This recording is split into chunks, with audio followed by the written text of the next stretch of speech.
জনপ্রিয় বেতার অনুষ্ঠান মনে পড়ে যাচ্ছে সানডে সাসপেন্স। প্রায় টি-20 ম্যাচের উত্তেজনা, শুরুর দিকে একচেটিয়াভাবে বিজেপি জোটের এগিয়ে থাকা এবং তারপর যত দিন গড়ালো ধীরে ধীরে বাতাসে বিলীন হয়ে গেল দেশের প্রধানমন্ত্রীর অঙ্গরাজ্য নামক একটা অঙ্গরাজ্য জয়ের স্বপ্ন। আর তারপর এখন এই অনুষ্ঠান যখন আমরা শুরু করতে চলেছি, বিহারে বাজি ফুটছে। তবে অমিত শাহ যেমন সতর্ক করে দিয়েছিলেন, পাকিস্তানে নয় বিহারে, এবং সেই বাজি পোড়াচ্ছেন বিহারের ভূমিপুত্ররা। নীতিশ কুমারের এই যে জয়ের হ্যাট্রিক, আগামী 2 ঘন্টায় তার বিশ্লেষণ করব আমরা। 12 জন অতিথি থাকবেন আমাদের সঙ্গে। আমরা দেখব যে ঠিক কী বার্তা নিয়ে আসছে এই জয়।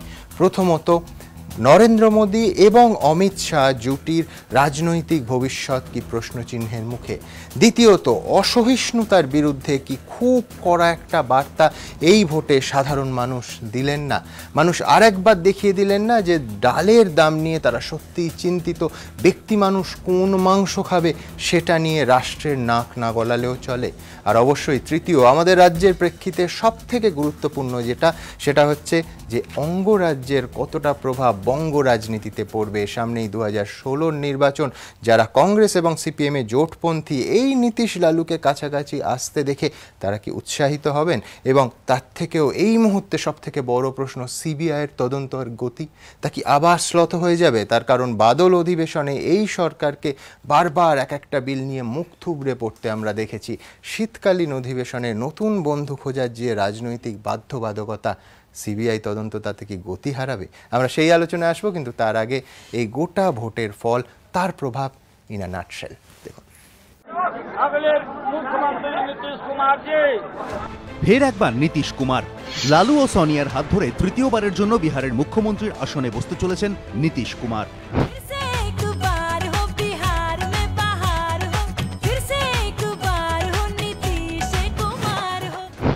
নীতিশের জয়, বিপর্যয় নরেন্দ্র মোদীর, মুখ থুবড়ে পড়ল বিজেপি।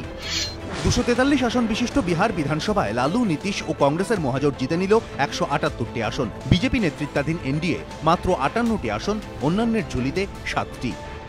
ভোটের ফল বেরোনোর পর দেখা গেল শুধু যে মোদী অমিত শাহকে কুপোকাতি করেননি, সেই সঙ্গে বিহারের করাটক করে প্রথম স্থান দখল করেছেন লালু প্রসাদ যাদব। লালুর আরজেডি 80টি আসন, নীতিশ কুমারের জেডিইউ 71টি আসন এবং 41টি আসনে লড়ে 27টি আসন দখল করল কংগ্রেস। শুধু যে বিজেপি নেতৃত্বাধীন এনডিএর বিপর্যয় হয়েছে তাই নয়, 2014 যে নরেন্দ্র মোদী বিহারের ঝড় তুলেছিলেন, 1.5 বছরের মধ্যে তা কর্পূরের মতো উবে গিয়েছে। 2014 লোকসভা ভোটের বিধানসভা ওয়ারি ফল অনুযায়ী বিজেপি এগিয়েছিল 121টি আসনে, এবার তারা কমে দাঁড়ালো মাত্র 53। অন্যদিকে 2014 লোকসভা ভোটের বিধানসভা ওয়ারি ফল অনুযায়ী লালু প্রসাদের আরজেডি 32টি আসন দখলে রেখেছিল, এবার তারা বেড়ে হলো 80। 1.5 বছর আগের লোকসভা ভোটের ফল অনুযায়ী নীতিশ কুমার মাত্র 18টি বিধানসভা আসনে এগিয়েছিলেন, এবার এক ধাক্কায় তা বেড়ে হলো 71। কংগ্রেস 14 থেকে বেড়ে হলো 27। यह जीत बहुत बड़ी जीत है और इस जीत को हम सब लोग विनम्रता पूर्वक स्वीकार करते हैं। বিহারবাসী যেভাবে লালু, নীতিশ ও কংগ্রেসের মহাজোটকে হাত ঢেলে ভোট দিল, তা থেকে রাজনৈতিক পর্যবেক্ষকদের বক্তব্য, বিহারের ভোটে হিন্দুত্ব কার্ড চলেনি, প্রমাণিত হয়েছে সুশাসনের কোনো বিকল্প নেই। 200 টাকার ডাল বিজেপিকে ভাতে মেরেছে। অসহিষ্ণুতাকে ভালোভাবে নেয়নি সাধারণ মানুষ। প্রমাণিত হয়েছে বিরোধীরা ঐক্যবদ্ধ হলে পরাক্রমী শাসককেও হারানো যায়। বিহারের ফল মোদী অমিত শাহ জুটিকেও সতর্ক বার্তা। বিহারের ভোটের কি প্রভাব জাতীয় রাজনীতিতে পড়ে, সেদিকেই এখন নজর সবার। এবিপি আনন্দ। অশোক সরকার এবং শ্রমিক লাহিড়ী আমার প্রথম টেবিলের অতিথি। অশোকদা, প্রথমে আমি জানতে চাইবো যে আপনাদের পার্টি এই গোটা ফলটাকে রিভিউ করবে, এটার মধ্যে কোনো নতুনত্ব নেই, কিন্তু নরেন্দ্র মোদীর কতটা দায়িত্ব এই ফলে? এবং বলবেন না যে কোনো দায়িত্ব নেই, তার কারণ 2014 কৃতিত্বের ভাগিদার যদি নরেন্দ্র মোদী হন, তাহলে ব্যর্থতার শরিকও তো তাকে হতে হবে। আপনি আমায় যে কোনো অঙ্গরাজ্যের ভারতের ইতিহাস ঘেঁটে একটা উদাহরণ দেখান যেখানে একটা স্টেটের ইলেকশনে প্রধানমন্ত্রী যাচ্ছেন 30 বার। দেখুন, পার্টি সভাপতি সেখানে ডেরা গেড়ে বসে আছেন। না, এটা তো নির্বাচন লড়তে গেলে আমরা অল আউট চেষ্টা করেছিলাম যাতে ভারতীয় জনতা পার্টি এবং তার যে সহযোগী দল তারা সরকার গঠন করবে, এবং নরেন্দ্র মোদী বা অমিত শাহ তারাও চেষ্টা করেছেন, এবং সেখানে চেষ্টার জন্য চেষ্টাটাও ঠিকমতো কাজে লাগেনি। না না, দায় তো নিতে হয়। আপনারা যখন এটা সমস্ত পার্টি মিলে করেছে, কিন্তু কোন মন্ত্রীর দফতরে ব্যর্থতা হন, আপনারা বিরোধী দলে আছেন, পদত্যাগ দাবি করেন না? না না, পদত্যাগ দাবি করা না না, আমি বলছি কিন্তু ব্যর্থতার তো দায় বলে একটা কথা আছে। তার সেটা তো- কারণ আমি জানি না এর মধ্যে আপনি পাটনায় গেছেন কিনা, এয়ারপোর্টে নেবে 1 কিলোমিটার যেতে যেতে 3টে প্রমাণ সাইজের, শুভঙ্কর বসে আছে ও বলতে পারবে, প্রমাণ সাইজের 3টে হোর্ডিং, এবং কোথাও কিন্তু আপনাদের সুশীল মোদির ছবি নেই। নরেন্দ্র মোদী, নরেন্দ্র মোদী, নরেন্দ্র মোদী এবং নরেন্দ্র মোদী একজনকে প্রজেক্ট করে এত বড় রাজ্যের নির্বাচনে লড়লেন, তিনি দেশের প্রধানমন্ত্রী। তাহলে এই ব্যর্থতার দায় তো তারও। এইরকম হার, মানে 60 ছুঁতে পারলেন না। না, আপনি যেরকম ভাবে বলছেন, আমি একটু অন্যভাবে বলছি আর কি। যেটুকু ভোটের পার্সেন্টেজ এসছে আর কি, যেটুকু পাওয়া গেছে, তাতে কিন্তু বিজেপি এখনো সবচেয়ে এগিয়ে আছে অন্য দলের চেয়ে। মানে এই তো অবধারিত। আপনি লড়েছেন হচ্ছে 157টা, যার ফলে পার্সেন্টেজ তো বাড়বে। না না, আমি ভোটের পার্সেন্টেজের কথা বলছি, এখন অব্দি এগিয়ে আছি আমরা আর কি। কিন্তু যে জিনিসটা ভোটটা কমেছে গতবারের থেকে, লোকসভার থেকে তো, হ্যাঁ লোকসভার থেকে কমেছে, হ্যাঁ। কিন্তু যে জিনিস বিজেপির উইনিং স্ট্রাইক রেটও কমেছে, কোনো সন্দেহ নেই। 40টা আসনের মধ্যে 31টা আসন লোকসভা ভোটে মোদী পেয়ে গেল, বিজেপি পেল ইয়েতে অথবা বিহারে। নীতিশ কুমার তো প্রাইম মিনিস্টার ক্যান্ডিডেট ছিলেন না, কিন্তু স্টেপ ডাউন করেছিলেন, সঙ্গে সঙ্গে স্টেপ ডাউন করেছিলেন মুখ্যমন্ত্রী পদ থেকে, যে এটা আবার ব্যর্থতা, যে 40টার মধ্যে 31টা তা যদি হয় তাহলে কেন এখন যে নীতি সেই উদাহরণ রেখে তার বিরুদ্ধে লড়াইতে তো মোদীর উচিত পদত্যাগ করা। রাজনাথ তো মোহন ভাগবতের কাছে গেছে, দেখো মোহন ভাগবত কি বলছে এখন। না, কথা হলো কি, এখন আপনি যে জিনিসটা টেনে আনলেন, নীতিশ বাবু যেটা করেছেন সেটাকে যে নরেন্দ্র মোদীকে বা অমিত শাহকে করতে হবে এমন তো কোনো নেই। তাহলে ভারতবর্ষের এতগুলো রেলমন্ত্রী ছিল, রেল অ্যাক্সিডেন্টের পরে লাল বাহাদুর শাস্ত্রী পদত্যাগ করেছিল, আর তো কেউ করেনি। মানে কি না, সম্পূর্ণ তথ্যটা জেনে বলুন। গাইশাল মমতা বন্দ্যোপাধ্যায় করেছেন, নীতিশ কুমারও করেছেন 99 সালে। মাধবরাও সিন্ধিয়া কি বলছেন? হ্যাঁ, মাধবরাও সিন্ধিয়া একদম হোমওয়ার্ক করে আসেনি, হোমওয়ার্ক করে না। কিংবা হতে পারে যে জয়ের যেমন অভিজ্ঞতা আছে, পরাজয়ের অভিজ্ঞতা আরো বেশি হয় মইদুল, হয়তো সেটা স্মৃতিকে কোনোভাবে অশোকদার আচ্ছন্ন করেছে। সেটা কথা নয়, কথা হলো গিয়ে লড়াই করেছি আমরা, হেরে গেছি। বিহারের মানুষ মহাগঠবন্ধন জোটকে সম্পূর্ণরূপে সাপোর্ট করেছে, তারা বিশাল ভোট পেয়ে জিতে এসছে, এবং এটা স্বাভাবিকভাবে মেনে নেয়া। আর গণতন্ত্রতে হার জিতও আছে, গণতন্ত্রের লড়াই। আমি সব খেলায় জিতবো আর কোনো খেলায় হারবো না, এটা তো হয় না। কিন্তু খেলাটায় তো ফেয়ার প্লে ট্রফিও পাবেন না। কেন পাবেন না? যে আপনি একটা স্টেটের নির্বাচনে, অঙ্গরাজ্যের নির্বাচনে টেনে আনলেন পাকিস্তানকে। আমি বলছি উগ্র জাতীয়তাবাদের যে কটা কার্ড ছিল অশোকদার, সব আপনারা খেলে ফেলেছেন। আমি আপনাকে যে আসবো, দ্রুত একবার দেখাবো যে কিভাবে একটা ভারতবর্ষের একটি ফেডারেল স্ট্রাকচারের একটা অঙ্গরাজ্যের নির্বাচনে উগ্র জাতীয়তাবাদ ইস্যু হয়ে উঠল। বিহারের মাটিতে দাঁড়িয়ে পাকিস্তানকে টেনে আনা হলো, একবার নয় বারবার। দেখুন, বিহারের ভোটে বিজেপির সাম্প্রদায়িক তাস কাজে এলো না, চাল উল্টে গেল। বিহারে বিশাল জয়ের পর এমনটাই দাবি লালু নীতিশ কংগ্রেসের মহাজোটের। কারণ তাদের দাবি, পাকিস্তান জুজু দেখানো থেকে শুরু করে গরুর বিজ্ঞাপন, নাম না করে সংখ্যালঘু সংরক্ষণের ভয় দেখিয়ে অনগ্রসর শ্রেণীকে উস্কে দেওয়ার চেষ্টা, মোদী অমিত শাহ সাম্প্রদায়িক মেরুকরণের সব চেষ্টাই জোরালোভাবে করেছিলেন।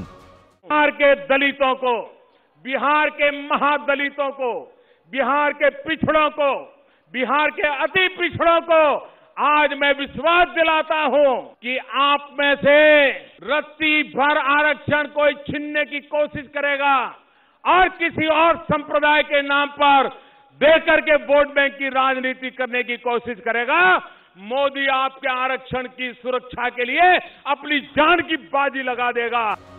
মোদী তাঁর বক্তব্যে কোনো সম্প্রদায়ের নাম না নিলেও বিরোধীদের দাবি তিনি এমনটা বলে আসলে মুসলিমদের দিকে ইঙ্গিত করেছিলেন, চেষ্টা করেছিলেন সাম্প্রদায়িক মেরুকরণের মধ্যে দিয়ে সংখ্যাগুরুদের ভোটকে একত্রিত করতে।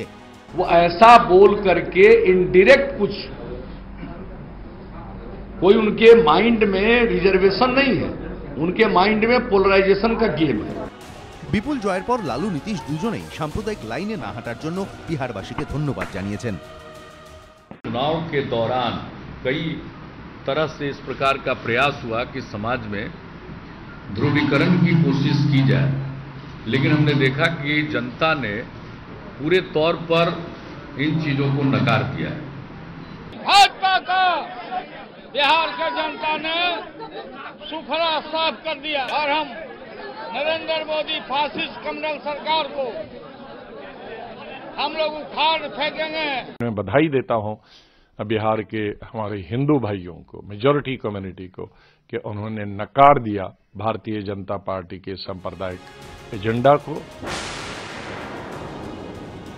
नीतीश लालू जीते तो परिणाम तो पटने में आएंगे, मगर फटाके पाकिस्तान के अंदर चलेंगे। চতুর্থ দফার ভোটের আগে পাকিস্তানকে টেনে এনে মরিয়া চেষ্টা করেছিলেন অমিত শাহ, কিন্তু শেষ পর্যন্ত তাও কাজে এলো না। রাজনৈতিক পর্যবেক্ষকদের একাংশের মতে এর আগে গুজরাটে একাধিকবার নির্বাচনে পাকিস্তান প্রসঙ্গ টেনে এনে বাজিমাত করেছিলেন নরেন্দ্র মোদী, কিন্তু এবার সেই মরিয়া চেষ্টাও কাজে এলো না বিহারে, যা তাড়িয়ে তাড়িয়ে উপভোগ করছেন লালু নীতিশ।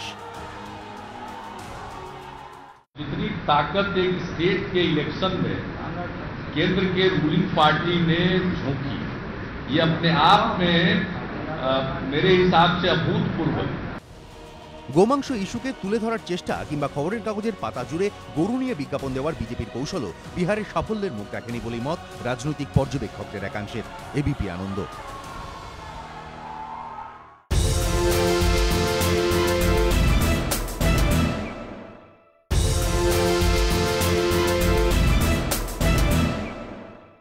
সঙ্গে বিহার ভোটের এ রাজ্যের কথা আমি একটু পরে আসবো, কিন্তু কোনো লার্জার বার্তা আছে এই এত অসংখ্য কোটি কোটি ভোটার যে বার্তাটা দিলেন গোটা দেশে, সেটা তো অসহিষ্ণুতার বিরুদ্ধে একেবারে স্পষ্ট একটা নেগেটিভ বার্তা যে এইটা আজকের ভারতবর্ষে রবীন্দ্রনাথের কথা ভারত তীর্থে জাস্ট চলবে না।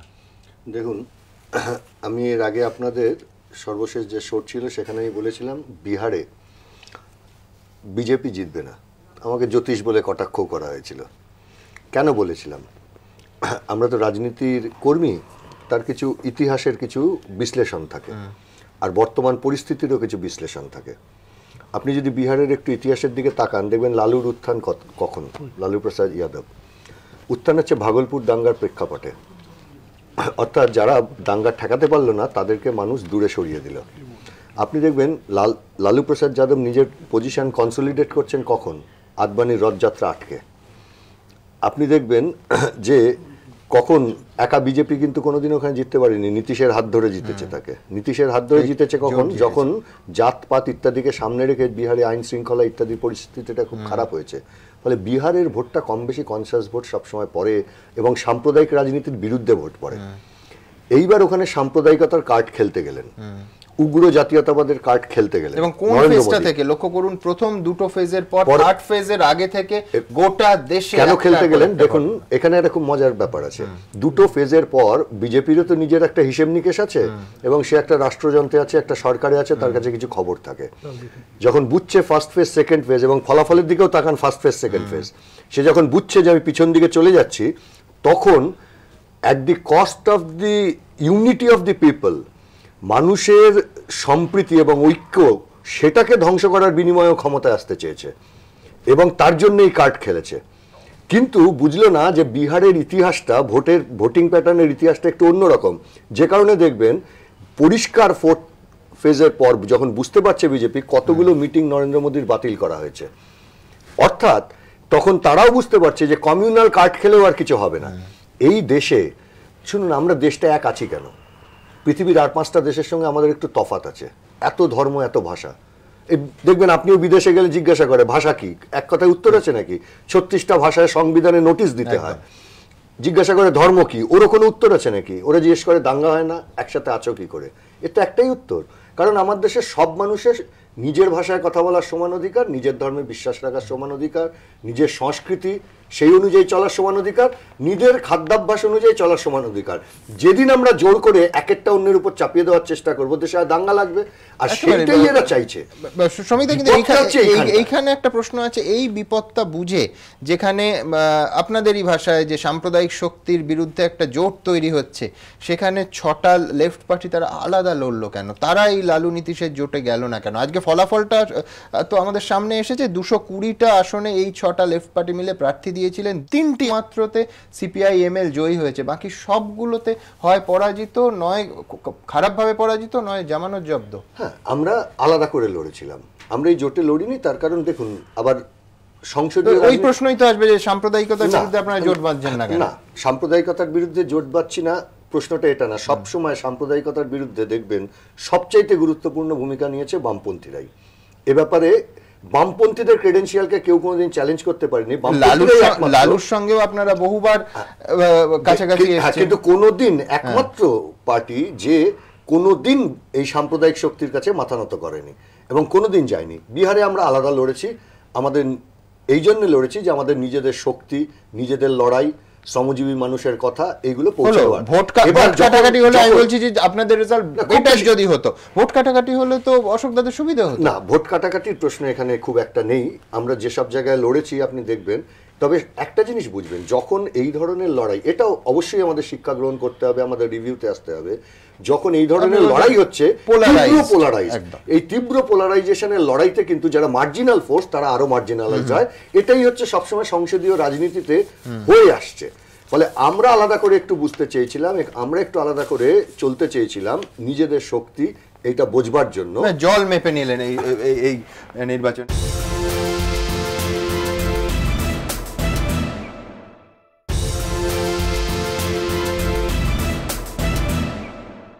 আমি শুভঙ্কর বাবুর কাছে যাব। নিঃসন্দেহে বহুদিন পর যখন যে কোনো রাজ্যের নির্বাচন হলেই কংগ্রেসের ফলাফল নিয়ে ভ্রুকুটির মুখোমুখি হতে হয় নেতাদের, বলার মতো আমি জানি না আশাতীত কিনা আপনি বলতে পারবেন, আপনারা 41টিতে প্রার্থী দিলেন, 27টিতে জিতেছেন, মানে সাকসেস রেট তো 70%-এর ওপর।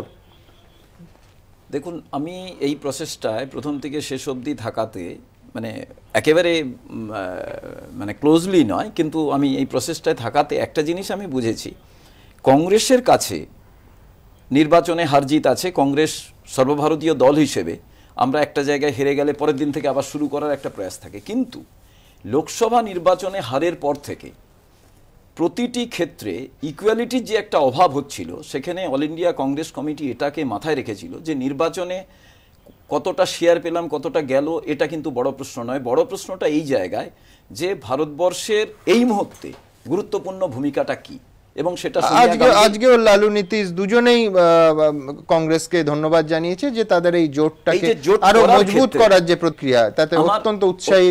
আমার এই জায়গায় যে ভূমিকাটা কংগ্রেস পালন করেছে, আপনি আজকে ভাবুন যে আমি মনে করি আমাকে যদি খাওয়ার দেওয়ার অধিকার রাষ্ট্রের না থাকে প্রত্যেক দিন যে কোনো একটা মানুষকে, যত জনগণ আছে, এই যে আমরা নির্বাচনে লড়ার ক্ষেত্রে কোয়ালিফিকেশনটা বার হয় না কেন?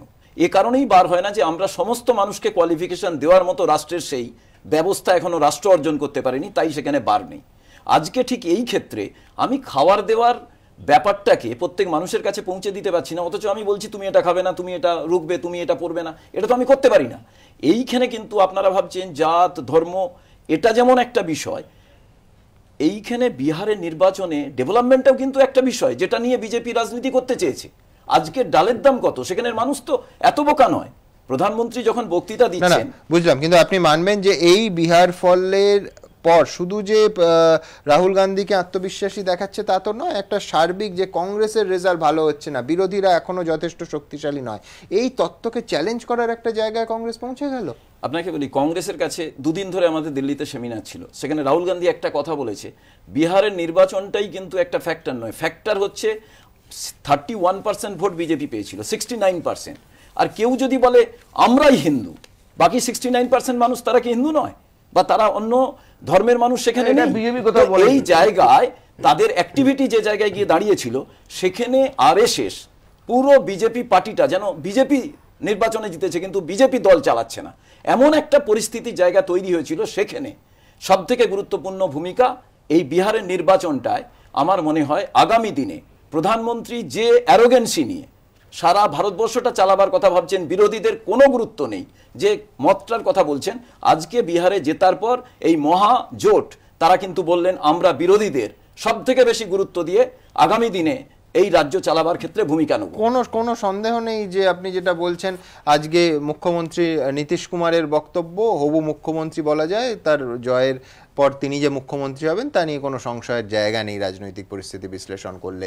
পাশাপাশি কিন্তু আপনাকে আমি বলে রাখি যে সুশীল মোদিও আরেকটা সাংবাদিক সম্মেলন করেছেন, অত্যন্ত রেসপন্সিবল, যেটা কেন্দ্রীয় নেতৃত্বের কাছে বিজেপির আশা করা গেছিল তার থেকেও অত্যন্ত সংযত, বিনয়ী এবং দায়িত্বশীল বিরোধীদের রোল পালন করার কথা বলছেন। কি হবে বিহারের রাজনৈতিক ভবিষ্যৎ আগামী দিন বলবে, কিন্তু আমি বলছি যে হবু মুখ্যমন্ত্রী এবং হবু বিরোধীরা যে সুরে আজ সাংবাদিক সম্মেলন করেছে, নিঃসন্দেহে রাজনৈতিক সংস্কৃতির কথা যদি বলেন, সেটা হচ্ছে পশ্চিমবঙ্গে যে রাজনৈতিক সংস্কৃতিতে আমরা ক্রমশ অভ্যস্ত হয়ে উঠছি তার থেকে ফার ফার। আপনাকে আজ একটা এইখানে জাস্ট আমি বলি, এইটা বিজেপি বলছে, ভারতবর্ষের প্রধানমন্ত্রী যে সংখ্যাগরিষ্ঠতা নিয়ে সংসদে এসেছিলেন, আপনি বলুন তো যে প্রধানমন্ত্রী হিসেবে বিহারের প্রত্যেকটি নির্বাচনে, আপনি যদি নির্বাচনের ভাষণ শোনেন, একটা প্রধানমন্ত্রী, যে কারণে অরুণ শৌরী তার দলের লোক বলেছে উনি হোমিওপ্যাথি ডিপার্টমেন্টের হচ্ছে সেকশন অফিসার নয়, আজকে অন্য বিরোধী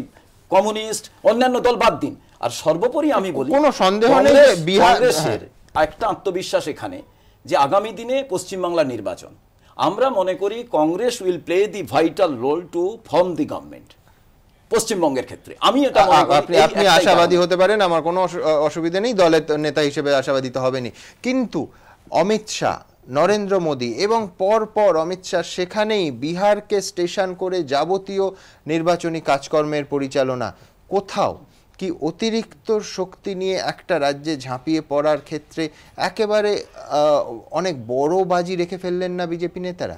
দেখুন, 8 तारीख को बोलूंगा।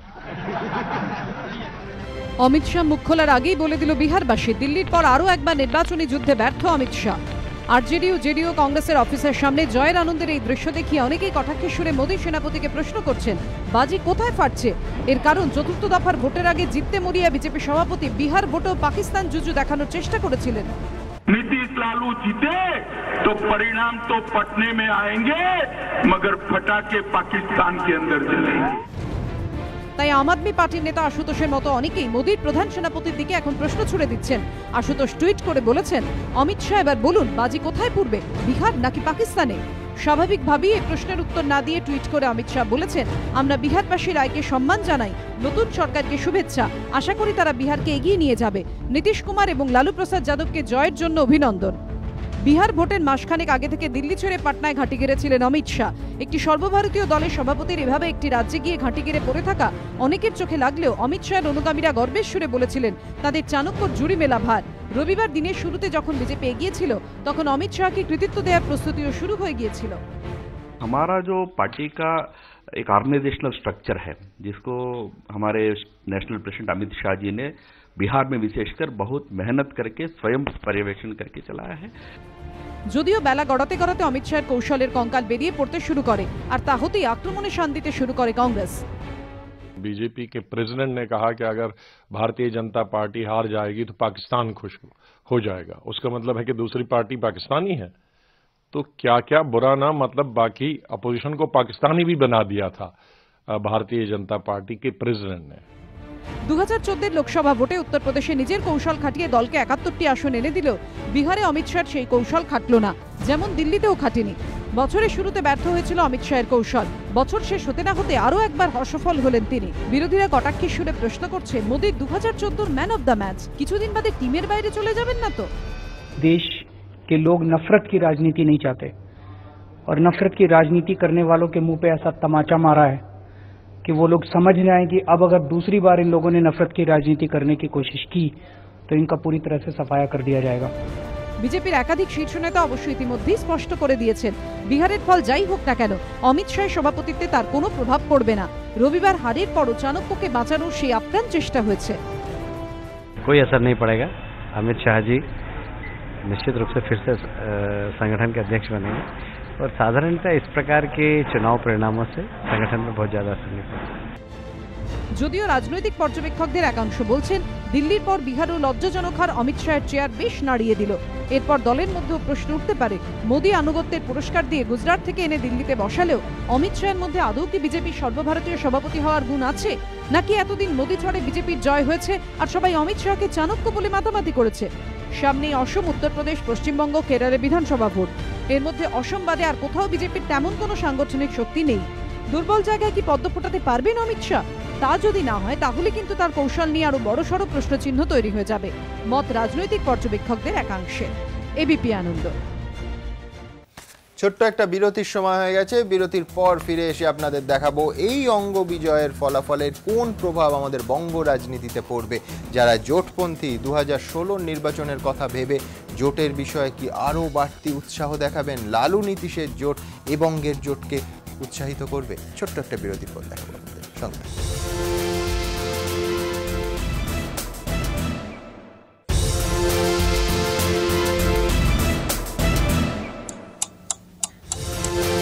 বিহার গুরুত্বপূর্ণ কোনো সংশয়ের জায়গা নেই। মগধ সাম্রাজ্যে ক্ষমতায় যিনি থাকেন তিনি গোটা দেশের চালিকা শক্তি, অন্তত অন্যতম চালিকা শক্তি হয়েছেন। রাজা বিম্বিসার বলো, অশোক বলো, আর এখন নীতিশ কুমার হবেন। জাতীয় রাজনীতিতে মোদীকে এত বড় প্রতিরোধের সামনে দাঁড় করিয়ে দিয়ে নিঃসন্দেহে জাতীয় রাজনীতিতে নীতিশ কুমারের ওজন অনেক বেড়ে গেল এক ধাক্কায়। একদমই তাই। এবং আপনি যদি 2014 সালের যদি পরিপ্রেক্ষিতে দেখেন, 2014 সালের লোকসভা নির্বাচনের সব থেকে যে গুরুত্বপূর্ণ যে বিষয়টা হলো সেটা এক হচ্ছে যে 84 সালের পরে একটা কোনো একটা পার্টি যে প্রথমবার একক সংখ্যাগরিষ্ঠতা পেয়েছে। আবার আরেকটা আপনার ডেটার আপনি বলুন, তাহলে আপনার বিজেপির যে বিপুল ভোটটা যে পপুলারিটি ছিল সেটা কিভাবে নামছে আপনি দেখুন, কত দ্রুত গতিতে নামছে। আমি নাম্বারটা দেখবো, তার আগে একবার দর্শকদের দেখাতে চাইবো যে নাবার কারণ হিসেবে যে ইস্যুগুলোকে দেখা হচ্ছে, উগ্র জাতীয়তাবাদ আপনাদের বললাম, পাশাপাশি আর কোন ইস্যু, বিশেষ করে এই বিহার নির্বাচনে বিজেপি যে কার্ডগুলো খেলেছে কিন্তু শেষ পর্যন্ত রিটার্ন পেল না। তারা শুধু রিটার্ন পেল না তা নয়, অনেকে বলছেন সেইগুলোর জন্যই এত বেশি করে ভরাডুবি হলো, 60-এও ছুঁতে পারল না এই বিজেপি জোট। দেখুন, বিহার ভোটের প্রচারের শুরুটা উন্নয়নের স্লোগান দিয়েই হয়েছিল, কিন্তু মাঝপথেই জাতপাত, সংরক্ষণ, সংখ্যালঘু কার্ড, ব্যক্তিগত আক্রমণ সবই সামনে চলে আসতে শুরু করে। 2014 শুধুমাত্র উন্নয়নের স্লোগান দিয়ে ক্ষমতায় আসা নরেন্দ্র মোদীকে পর্যন্ত প্রচারের পুরনো ছকে হাঁটতে হয়। बिहार के महादलितों को आज मैं विश्वास दिलाता हूं, रत्ती भर आरक्षण कोई छीनने की कोशिश करेगा, मोदी आपके आरक्षण की सुरक्षा के लिए अपनी जान की बाजी लगा देगा। লালু প্রসাদ যাদব কিংবা নীতিশ কুমারকে মোদীর ব্যক্তিগত আক্রমণ বুমেরাং হয়ে গেল না তো? महादलित की तो सारी की सारी पूंजी, सारा पुण्य खींच करके ले लिया भाइयों बहनों। तब मुझे लगा कि शायद डीएनए में ही कोई गड़बड़ है। आरजेडी का मतलब होता है रोजाना जंगल राज का डर। এমনকি বিহারের জন্য প্যাকেজ ঘোষণা করতে গিয়ে মোদীর ঘোষণার এই ভঙ্গিও অনেক বিহারের কাছেই সঠিক মনে হয়নি। 50,000 करोड़ की ज्यादा करो, 70,000 करोड़ की ज्यादा करो, 75,000 करोड़ की ज्यादा करो।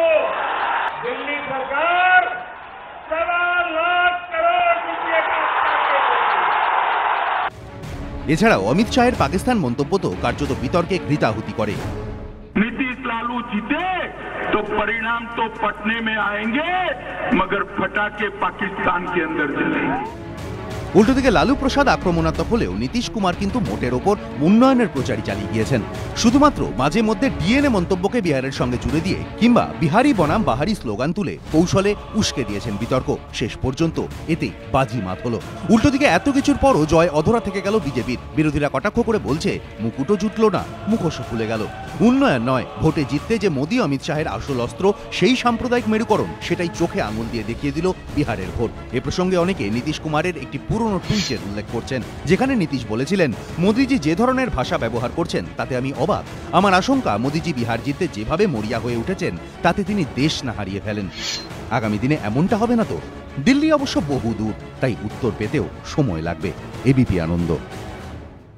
Moidul, hats off to Nitish Kumar, এত প্রভোকেশন সত্ত্বেও একবারও সৌজন্য কিংবা এই উগ্র ধর্মীয় মেরুকরণের যে চেষ্টা সেটার আশেপাশে আসেননি। আমি বলছি নিঃসন্দেহে গতকাল রাতেও তো নীতিশ কুমার জানতেন না এই ফলাফল হবে, সেখানে এই রকম একটা হাই ভোল্টেজ ইলেকশনের আগে নিজেকে সংযত নিয়ন্ত্রিত রাখা নিঃসন্দেহে চ্যালেঞ্জ ছিল। না, একদমই তাই। এবং এটা দেখুন, বিহার ইলেকশন থেকে আমরা দুটো জিনিস সব থেকে যেটা গুরুত্বপূর্ণ হচ্ছে, এক হচ্ছে গ্রেসফুলি অ্যাকসেপ্ট করা, মানে ডিফিট, যেটা অন্তত সুশীল মোদীর ক্ষেত্রে হয়েছে। দ্বিতীয় যেটা হচ্ছে যে ভোটটা শান্তিপূর্ণ হওয়া, যেটা কিন্তু পশ্চিমবঙ্গে কিন্তু এটা হচ্ছে না গত কয়েক বছর ধরে, এটা একটা খুব গুরুত্বপূর্ণ। আর তৃতীয় যেটা হচ্ছে যে ভারতবর্ষের রাজনীতিতে, বিশেষ করে নির্বাচনী রাজনীতিতে জোট রাজনীতির একটা গুরুত্ব, সেটাও কিন্তু পশ্চিমবঙ্গের কাছে খুব গুরুত্বপূর্ণ। যে এখানে সিপিএম এর সঙ্গে কংগ্রেসের অ্যালায়েন্স হবে না, কংগ্রেস তৃণমূল অ্যালায়েন্স হবে না, হচ্ছে তৃণমূল বিজেপি অ্যালায়েন্স হবে, এই জিনিসটা কিন্তু খুব পরিষ্কার। আরেকটা আপনি দ্রুতগতির যদি আপনি যে পপুলারিটিটা কমছে আমি বলছি, একটা আপনাকে ডেটা দিয়ে দিই। 99 সালের লোকসভা নির্বাচনের পরে এই প্রথম কোনো একটা কেন্দ্রীয় সরকার, মানে কেন্দ্রীয় সরকারের যে শাসক দল, তারা এক বছরের মধ্যে দুটো বিধানসভা নির্বাচন হারছে, এই হচ্ছে প্রথমবার হলো।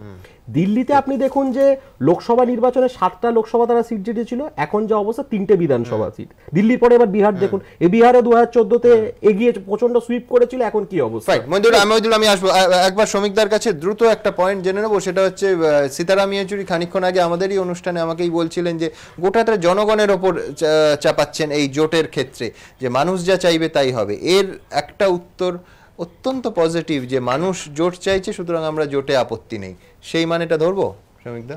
এখনো খানিকটা সময় আছে, কোথাকার জল গিয়ে কোথায় দাঁড়ায় এর মধ্যে অনেকটা সময় আছে। সময় আমি আছে এই জন্য বলছি, এই বিজেপির এই পরাজয়, এর ফলে তৃণমূল এবং বিজেপি তার যে অলিখিত জোট, এই জোটটা কোথায় গিয়ে দাঁড়ায়, এটা কিন্তু খুব গুরুত্বপূর্ণ প্রশ্ন। এই জোটটা কোথায় গিয়ে পাশাপাশি এমন দুজনের জোটের এই বিপুল সাফল্য কংগ্রেসও ছিল, কিন্তু আমি বলছি লালু নীতিশ 20 বছর কেউ কারোর মুখ দেখেননি, তীব্রতম আক্রমণ করেছেন একে অপরকে, জোট বেঁধে লড়লেন। ওরা কিন্তু শুরু করেছিল 70-এর দশক একই সঙ্গে, তৃণমূল কিন্তু কংগ্রেসের সঙ্গে বেরিয়ে এসে বিজেপির সঙ্গে শুরু করেছে।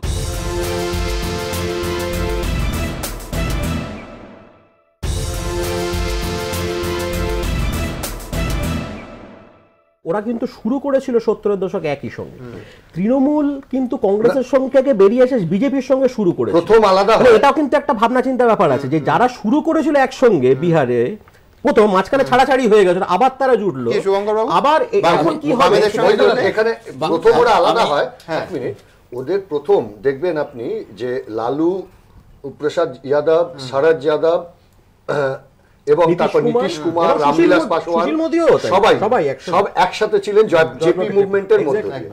এরা কার্যত 96 অনওয়ার্ডস, 89 এর সময়ও কিন্তু এরা একসাথে, 96 অনওয়ার্ডস যখন প্রথমবারের বাজপেয়ী গভর্নমেন্টের পর আলাদা হয়, ফলে তাদের একটা হিস্ট্রি ছিল একসাথে। আপনারা আর শুভঙ্কর বাবুরা তো কেন্দ্রীয় সরকার একাধিকবার চালিয়ে, আমি সেজন্য কোনো সম্ভাবনা যেমন উড়িয়ে দিতে পারেন না, তেমনি আবার রাজনীতি এবং গতি প্রকৃতির দিকে লক্ষ্য না রেখে আগাম যদি চটজলদি পরিবেশ পরিস্থিতি তার চাহিদা অনুযায়ী না দেখে আপনি যদি করতে চান তাহলে মুশকিল। Too early to decide. আমি আজকে মানে দিল্লি থেকে ফিরে টুইট করেছিলাম যে Congress will play the vital role to form the government.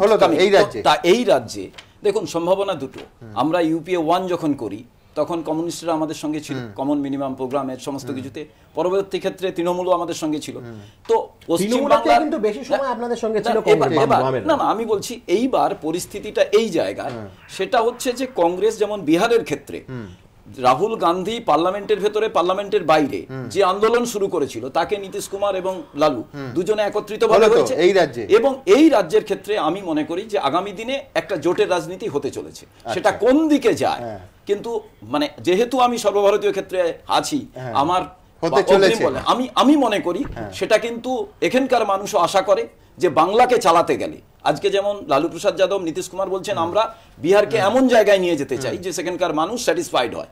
তো পশ্চিম বাংলার মানুষ, আমরা তো তৃণমূলের সঙ্গে ছিলাম, যে কোনো কারণে হোক আমরা সরকার থেকে বেরিয়ে আসার কারণে এবার কোথাও সরকার চালাতে গেলে সরকারের যে অভিমুখ সেই অভিমুখে আমরা সন্তুষ্ট নই, যে মানুষের কল্যাণের জন্য আমরা যেটা সিপিএম কে ত্যাগ করে এসেছি, উন্নয়নের বাস চালাতে গেলে আমরা যদি বামেদের সঙ্গে বাঁচতে পারি, আবার তৃণমূলের সঙ্গে বাঁচতে পারি, আগামী দিনের বিষয়টা নির্ভর করছে সেটা হচ্ছে যে পশ্চিম বাংলার প্রেক্ষাপটে মানুষ কি চাইছে। বেশ, দ্রুত একবার দেখে নেবো যে এই জোট, আমি বারবার যে কথা বলছি, লালু এবং নীতিশের এই 2 দশক পরে একসঙ্গে আসা কি এ রাজ্যের জোটপন্থীদের উৎসাহিত করবে? দেখুন। দিল্লির পর এবার বিহারে মুখ খুলল মোদীর। লালু, নীতিশ, রাহুলের মহাজোটের কাছে পরাস্ত নরেন্দ্র মোদী, অমিত শাহের বিজেপি।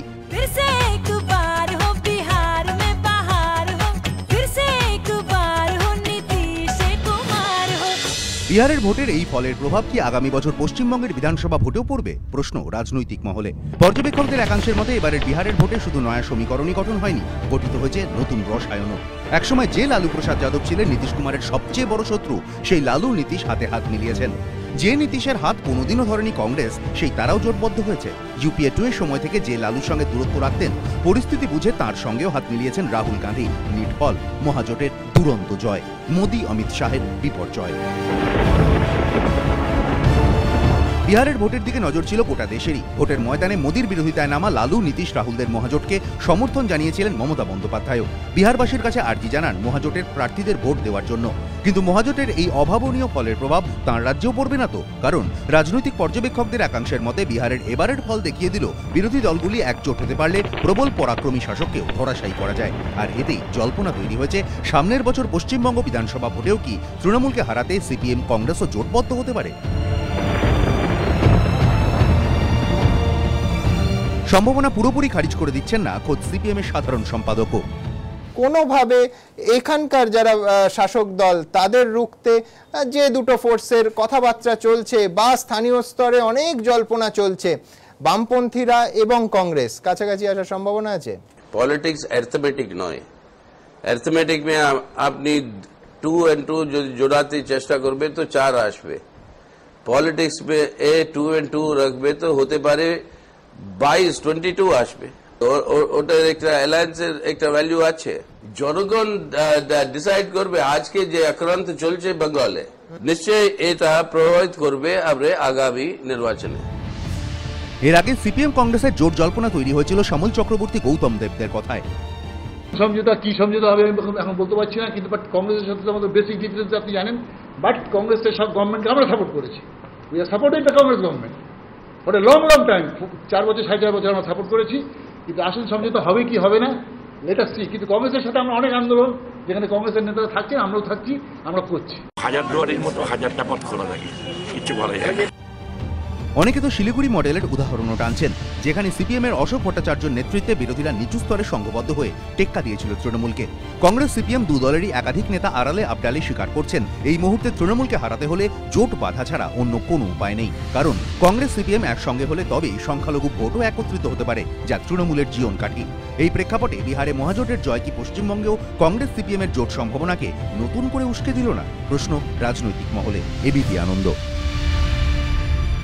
বিজন, কংগ্রেস জোটে যাবে, শুভঙ্কর বাবু হাত বাড়িয়ে দিলেন, কারা ধরবে? ওদিকে শ্রমিক দ্বারা না তৃণমূল কংগ্রেস?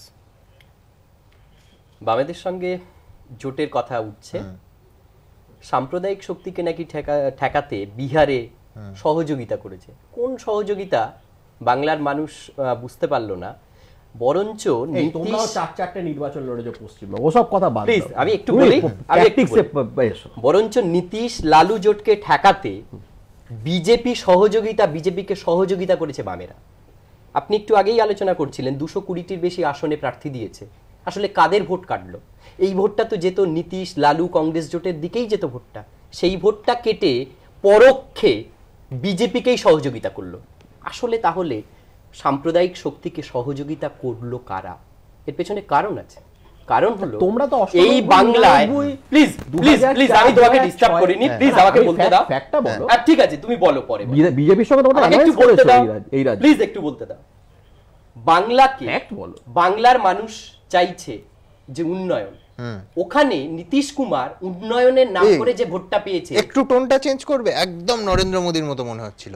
কেন বলছি যে বিহারে এতবার বললেন না 30-এর বেশি র্যালিতে যে বিহারের মানুষ চাইছে উন্নয়ন, শুনলে ভয় লাগে। শত্রুঘ্ন সিনহা দেখো রেজাল্টটা কি হলো, মানুষ কি বুঝলেন, শত্রুঘ্ন উনি কি বললেন আর কি বুঝলেন। আপনাদের স্ক্রোলে দেখছিলাম 40 বার নাকি করেছে বলে, একটু স্ক্রোলে দেখলাম এক্ষুনি, মানে জনসভা করেছে মোদি। আমি জানি না সেটা 30 কি 40, যাই হোক সংখ্যাটা যা, তাতে এমন কোন প্রধানমন্ত্রী দেশের নেই একটা রাজ্যে গিয়ে এতবার এর রাজ্যে ফল হবে, এ রাজ্যে কি করে প্রভাব পড়বে যদি বাম এবং কংগ্রেস হয়। আপনি দেখুন একই সময়ে ভোট কেরালাতে কংগ্রেস আর সিপিএম লড়াই করবে, মানুষ বিশ্বাস করবে বাংলায় জোট হলে। আচ্ছা, পাশের রাজ্য ত্রিপুরা, একদম পাশে, আমাদের পাশের রাজ্য, অথচ সেই রাজ্যে তারা বিরোধিতা করবে। কেরল কি করবে? কেরলের জন্য বেকার করে স্যাক্রিফাইস করবে না, ঠিক সেটা সিপিএম এর লোক, সিপিএম কংগ্রেস ঠিক করুক, আমি সেই জায়গায় যাচ্ছি না, আমি সেই জায়গায় যাচ্ছি না। কেরলের জন্য আমরা এখন কিন্তু ত্রিপুরার মানুষে ত্রিপুরাতে বাংলা ভাষাও কথা বলে, তারা কংগ্রেস আর সিপিএম লড়াই করবে। কেরলে একই সময় ভোট হবে, সিপিএম কংগ্রেস লড়াই করবে, সেই লড়াই দেখবে এখানকার মানুষ কেউ বিশ্বাস করবে না সেই জোটটাকে। এর পেছনের যে কারণটা, এই যে বিহারে এই সহযোগিতা করা, আসলে নীতিশ লালুদের ভোট কাটা, 220টা আসনে প্রার্থী দেওয়া, এই বাংলা এবং ত্রিপুরায় নেতাদের সিবিআই এর হাত থেকে বিজেপিকে সিপিএম নেতাদের বাঁচাতে, বাম নেতাদের বাঁচাতে একদম কৌশল, এটা এবং সেটা বড় কৌশল। ত্রিপুরায় একদম হস্তক্ষেপ করছে না সিবিআই। মদন মিত্র আপনাদের দল করতো? না না না, আমাদের দল কেন বলবো না, আমি শ্রমিক দাকে জিজ্ঞেস করছিলাম। মদন মিত্র কি বলছে সিবিআই থেকে বাঁচাতে? রজত মজুমদার তাহলে সহযোগিতা করতো, এই সহযোগিতা বলুন তো। এখানে তো আমরা আরজেডির প্রার্থী দেখেছি, এই বাংলায় কাউন্সিলর দেখেছি আরজেডি, বামেদের সঙ্গে জোট ছিল বামেদের, তাহলে ওরা আজকে বিরোধিতা করলো কেন বিহারে বিজেপিকে সহযোগিতা? আমি এবার একটা পাল্টা প্রশ্ন করি, এটা তো শ্রমিক দা উত্তর দেবেন। আমি বলছি যে তাহলে তৃণমূলের সহযোগিতাটা একটু আগে এলো না কেন? সেকেন্ড আর ফার্স্ট ফেজে, বিশেষ করে হয়তো বললাম সেকেন্ড ফেজে যখন বাংলা ভাষাভাষী যেখানকার মূল এলাকা তার ভোট হয়ে গেল, তারপরে সমর্থন আর বিরোধিতা সমর্থন জানিয়েছে সারদার জন্য। আমি বলি সমর্থন জানিয়েছে, আমি বলছি অরবিন্দ কেজরিওয়াল সমর্থন জানিয়েছেন একই সময়, কিন্তু বামেদের মতো এরকম বিরুদ্ধে পিছন থেকে ছুরি মারেনি, সমর্থন দেরি করে করলেও এরকম পিছন থেকে ছুরি মারেনি। খুব ভালো, সারাদিন সিরিয়াস আলোচনা আছে, তার মধ্যে একটু কমিক রিলিফ ভালোই লাগে। প্রথম কথা হচ্ছে তৃণমূল বলছে বিজেপিকে সাম্প্রদায়িক, এটা শুনতেও ভালো লাগে। যে তৃণমূল পার্টিটা 16 বছরের ইতিহাসের মধ্যে 10-12 বছর কাটালো বিজেপির সঙ্গে, এই পার্টিটার জন্মই বিজেপির করে। যখন এই পার্টিটা হাত তুললো কারা?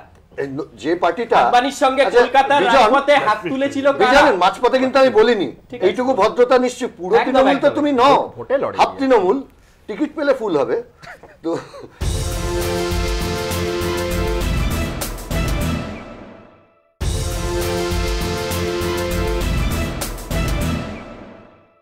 এখন হচ্ছে যে 98 সালে যখন এই পার্টিটা জন্মালো, সেটা বিজেপির কোলে জন্মালো, বিজেপির হাত ধরে মন্ত্রী, বিজেপির হাত ধরে তৃণমূলের পার্টি চলা, তৃণমূল পার্টি তৈরি হওয়া, এ রাজ্যে বিজেপিকে ঢুকতে দেওয়া, বিজেপির প্রথম এমএলএ তৈরি করা, এ রাজ্য থেকে প্রথম বিজেপির এমপি পাঠানো, এই সমস্ত ইতিহাস কৃতিত্ব তৃণমূলের।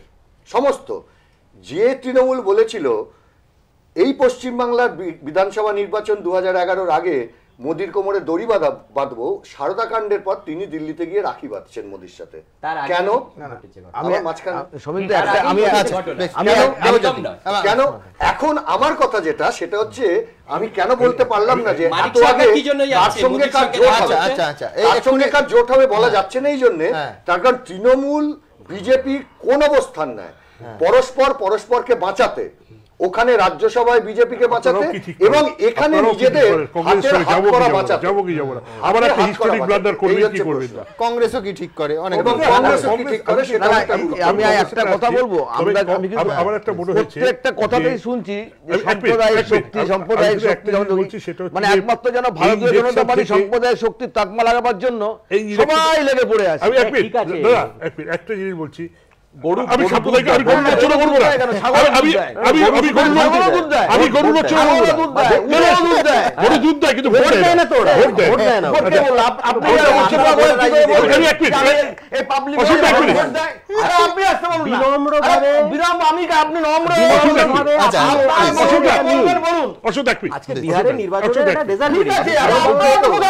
আমি বলছি বিহারে এক মিনিট অসুবিধা, আমি বলছি বিহারে এই ইলেকশনে আর একটা খুব বড় একটা শিক্ষা হয়েছে, খুব বড়। এটা পলিটিশিয়ানদের, যেখানে যারা রাজনীতিবিদ আছেন, তিনজন আছে দেখতে পাই, তাদের খুব ভালো করে মাথায় রাখতে হবে। আমি বলছি মিথ্যা প্রতিশ্রুতি তুমি যদি দিয়েছো না, মানুষ যে কিভাবে দুগালে থাপ্পড় মারতে পারে, আমার মনে হয় বিহার তার ফল। কেন বলছি আমি এটা? এই বিহার ইলেকশনে আমি বিহারের রিপোর্টারদের সঙ্গে কথা বলছিলাম, শঙ্কর সেন ঠাকুর, জেপি যাদবের কপি টপিগুলো ফলো করছিলাম।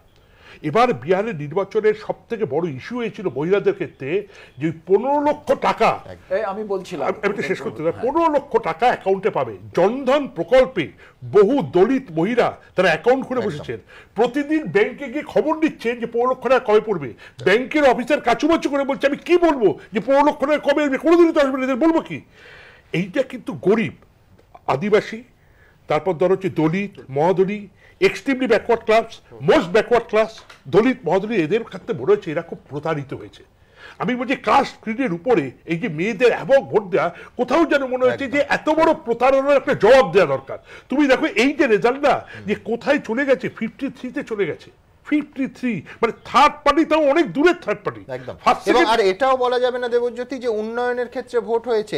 এই বিজেপির একের পর এক র্যালিতে বারবার কখনো পাকিস্তান দেখিয়ে, জুজু দেখিয়ে ভয় দেখানো, কখনো ডিএনএ, ব্যক্তিগত আক্রমণ, একের পর এক র্যালি থেকে করা হয়েছে। একদম কোথায় উন্নয়ন? আমি যদি ধরতাম যে নরেন্দ্র মোদীর দেশজোড়া উন্নয়ন দেখিয়ে ভোট হবে, ইস্যুতে থাকবে তো। আমি তোকে বলছি সেটাই তো প্রধান ইস্যু হবে। আমি তোকে বলছি দলিত, মহাদলিত, গরিব মানুষ, আদিবাসী দেখি এলজেপি, RLSP আর হ্যাঁ মানে হচ্ছে জিতেন মাঝি, জিতেন্দ্র কিশোর আর হচ্ছে রামবিলাস পাসওয়ান, ওরা লড়েছে, পাসওয়ান, ওরা লড়েছে 85টা সিটে, 85 সিট। ওরা রেজাল্ট দিয়েছে মাত্র জিতেছে 6টা সিট, 85তে, মানে দলিত, মহাদলিত, আদিবাসী ওদেরকে একেবারে ছুঁড়ে ফেলে দিয়েছে। জিতেন্দ্র মাঝি, জিতেন্দ্র, হ্যাঁ, মহাদলিত, দলিত, দলিত, এক্সট্রিমলি ব্যাকওয়ার্ড, মোস্ট ব্যাকওয়ার্ড, সবাই ছুঁড়ে ফেলে দিয়েছে। তুমি দেখো জিতেন্দ্র মাঝি এত বড় নেতা, একটা সিট জিতেছে, শুধু জিতেছে, আর বাকি সব সিট হেরে গেছে। তাও পিছিয়ে মহিলাদের ভোটদান 3% বেড়েছে। আমি বলছি কোথাও আমার মনে হচ্ছে কাস্ট স্ক্রিন নিয়ে আলোচনা করছে, কোথাও বোধহয় প্রতারণা, আমাদের প্রতারিত করেছে। ওই জুমলা পরে বললো না ওই অমিত শাহ, যেটা জুমলা কথার কথা বলেছিল, এইটার বোধহয় জবাব এখানে হলো। আর একটা জিনিস বলে যে কংগ্রেসের ক্ষেত্রে আমি বলছি কিন্তু কংগ্রেস রক্তের স্বাদ পেয়ে গেল। কংগ্রেস বুঝতে পারলো, হ্যাঁ আমি সামনে কেন বলছি রক্তের স্বাদ পেয়ে গেল, কংগ্রেস বুঝতে পারলো যদি আমি রিজিওনাল পার্টিকে ঠিক মতো কম্বিনেশনে ধরতে পারি, তাহলে কিন্তু আমার রেট অফ সাকসেস অনেক বেড়ে যাবে। তুমি ধরো কংগ্রেস রাজ্যে আঞ্চলিক শক্তির সঙ্গে জোট রাজনীতিতে অভ্যস্ত, বিহার ওকে চোখে আঙুল দিয়ে, ও তো নোয়া ছিল, ও তো কোথাও ছিল না। এটা তো এমন নয় রাহুল গান্ধীর জনসভা থেকে ভোট দিয়েছে, শূন্য হয়েছে। কিন্তু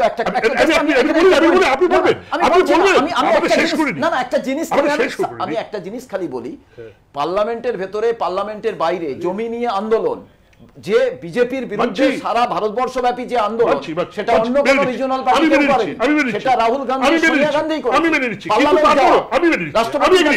কিন্তু তারপরও ওটার সঙ্গে আমি বলছি এই যে নীতিশ আর লালুকেও জোট করে ঢুকে পড়লো না, এইটাও বুঝে গেল যে আমি যদি কামব্যাক করতে হবে আমাকে পলিটিক্সে, আমি তো ওখানে 42 হয়ে পড়ে আছি, 5 বছরের মধ্যে আর ব্যাক করতে পারবো না। কিন্তু রিজিওনাল যে ভোটগুলো আছে, এখানে যদি রিজিওনাল পার্টনার ভালো খুঁজতে পারি, সেই পার্টনার যদি ভালো খুঁজতে পারি, তাহলে কিন্তু ভালো ফল হতে পারে।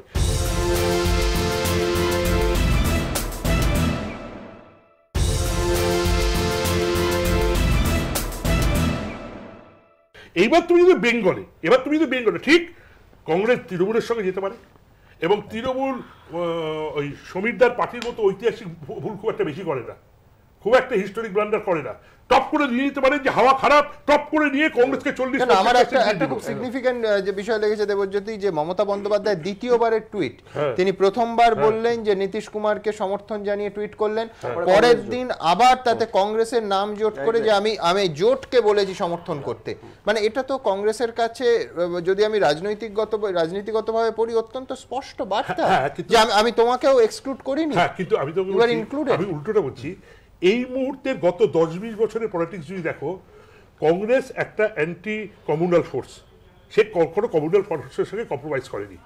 তৃণমূল বারবার করেছে, লেফট কমিউনাল ফোর্সের সঙ্গে কম্প্রোমাইজ করেনি, তৃণমূল বারবার করছে। ফলে লেফট আর কংগ্রেস এই অবস্থায় কিন্তু সাধারণ অ্যালি হতে পারে, জোট করতে পারে, কারণ তাদের একটা জায়গা যে আমি সাম্প্রদায়িক ফোর্সের সঙ্গে কখনো সমঝোতা করিনি, যেটা তৃণমূল করেছে বিজেপির সঙ্গে। ও যখন বলছিল, আমার বারবার মনে পড়ছিল যে মোদীকে ফুল তো প্রথম পাঠিয়েছিল মমতা দাঙ্গার পরে, যখন জিততেন 2002 সালে প্রথম, তো ওই তো ফুল পাঠিয়েছিল। ফলে কিন্তু আবার বামেদের এইসব একটা ব্যাপারটা হচ্ছে, আলিমুদ্দিনের ভিতরে একটা ব্যাপারটা আছে যে পুঁথি পতা দেখে পঞ্জি টঞ্জি দেখে বেরোবে, এটা কংগ্রেস বাদ। হ্যাঁ, তারপর হয়তো দেখবে 2 বছর পর বলবে হিস্টোরি ব্লান্ডার হয়েছে আরেকটা, এরকম আছে। কিন্তু মমতা বন্দ্যোপাধ্যায় কিন্তু খুব বুদ্ধিমান পলিটিশিয়ান, তিনি কিন্তু এই সুযোগটা দেবে না। যদি আরেকবার বাম ভুল করে সঙ্গে সঙ্গে কংগ্রেসকে ডেকে দেবে, এবং কংগ্রেস খুব থেকে সোজা তুমি দেখো উত্তর দিনাজপুর, মালদা, মুর্শিদাবাদ এই ধরে তুমি 40-50টা সিট দিয়ে দিলে আরামসে মমতা বন্দ্যোপাধ্যায়ের পক্ষে কেকওয়াক হয়ে যাবে। আমি জানি না বামরা সেই হিস্টোরি ব্লান্ডারটা আবার করবে। এখন আর কংগ্রেসের সঙ্গে এইটা এত সোজা ইকুয়েশন আগে নিজেদের মধ্যে যে ঐক্যবদ্ধ জোটটা কংগ্রেসের মধ্যে এবং সিপিএম এর ঐক্যবদ্ধ জোটটা আগে প্রয়োজন, তাদের নিজেদের মধ্যেই জোট নেই। আমি দ্রুত আপনাদের আরেকটা ব্রেকিং নিউজ দেব, সেটা হচ্ছে এই মুহূর্তে পিটিআই খবর দিচ্ছে, প্লিজ শুভঙ্কর বাবু, এই মুহূর্তে পিটিআই দেয়া খবর হচ্ছে যে মন্ত্রিসভার রদবদল হতে পারে, এবং জানুয়ারি মাসে মন্ত্রিসভার রদবদল হলে সেখানে বিহার থেকে যে মন্ত্রীরা রয়েছেন তারা ড্রপ হয়ে যাবেন, সেই জায়গায় ইউপি এবং আসাম থেকে মন্ত্রীরা তাদের জায়গা করে নেবেন।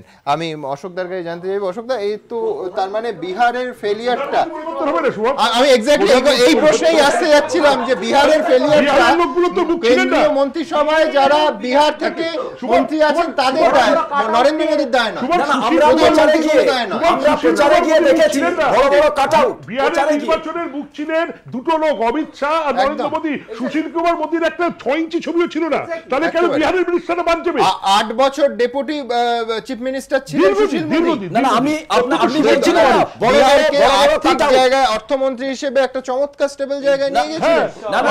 অশোকদা, দায় প্রধানমন্ত্রীর কিছু নেই, সব দায় হচ্ছে বিহার থেকে অন্য যে মন্ত্রীরা আছেন। আমাদের দলের দায়, আমাদের দলের দায়, হেরেছি আমরা, আমাদের দলের দায়। কিন্তু আমি 14 আগে এত বিজ্ঞাপন দিলেন কিবার মোদী সরকার, আমি সে তো নিশ্চিত দেবই তো আমরা। আমি এত কথা বলছি আজকে সাফল্যের মানে এত ক্যালকুলেশনে করার দরকার নেই। আজকে জেডিইউ, আরজেডি এবং কংগ্রেসের ভোট যেবারে আমরা লোকসভায় 2011 পেয়েছি, আপনি ওদের ভোট সংখ্যাটা যোগ করে দেখুন, ওরা অটোমেটিক্যালি বিজেপির চেয়ে অনেক বেশি জায়গায়। তখন এই জোটটা আপনারা ওটা রিপিট করতে নির্বাচনে লড়েছিলেন নাকি? নির্বাচনে তো লড়েছিলেন প্রধান মুখ্যমন্ত্রীর কুর্সিটা একদম দখল করতে নেমেছি বলেই এত লড়াই করলাম। তার জন্য বারবার বলতেন যে 30 বার কেন ওখানে প্রধানমন্ত্রী গেছে। আর যদি সদিচ্ছার বার্তা বলেন, গিরিরাজ সিংহকে তো সরাতে পারতেন, সরাননি তো, একটা কঠোর বার্তা দিয়েছেন। আমি বলছি যে এই পলিটিক্স, আমি দেখুন এটা প্রধানমন্ত্রীর ব্যাপার, এটা তো আর আমি এখান থেকে বললে হবে না, ওখান থেকে বললে হবে না। প্রধানমন্ত্রী ঠিক করবে, দল ঠিক করবে কাকে সরাবে কাকে রাখবে। আমি দ্রুত একবার দেখে নেবো যে সেই জন্যই বারবার, যেহেতু অন্তত 40 বার মোদি গিয়ে র্যালি করছেন, অমিত শাহ ঘাঁটি গেড়ে বসে আছেন, এই শোচনীয় হারের পর যেখানে 60 ছুঁতে পারছে না বিজেপি জোটের আসন সংখ্যা, সেখানে এই প্রশ্নটা ওঠে যে এত বহুল বিজ্ঞাপিত এবং 2014 যার প্রমাণ আমরা পেয়েছি, মোদি ম্যাজিক দিল্লিতে ধাক্কা খেলো, বিহারে শোচনীয় পরাজয়, ফিকে হচ্ছে তাহলে? দেখুন,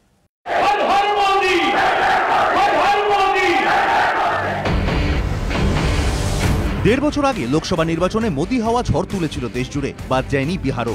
40টির মধ্যে 31টি আসনেই জিতেছিল বিজেপি নেতৃত্বাধীন এনডিএ, কিন্তু সেই বিহারে এবার হাওয়া মোদি হাওয়া। বিহার বিধানসভা ভোটে বিজেপি মুখ্যমন্ত্রী পদপ্রার্থী হিসেবে কারো নাম ঘোষণা করেনি। ভোটে তাদের মুখ ছিল এক এবং একমাত্র নরেন্দ্র মোদী। প্রচারে ঝড় তুলেছিলেন তিনি।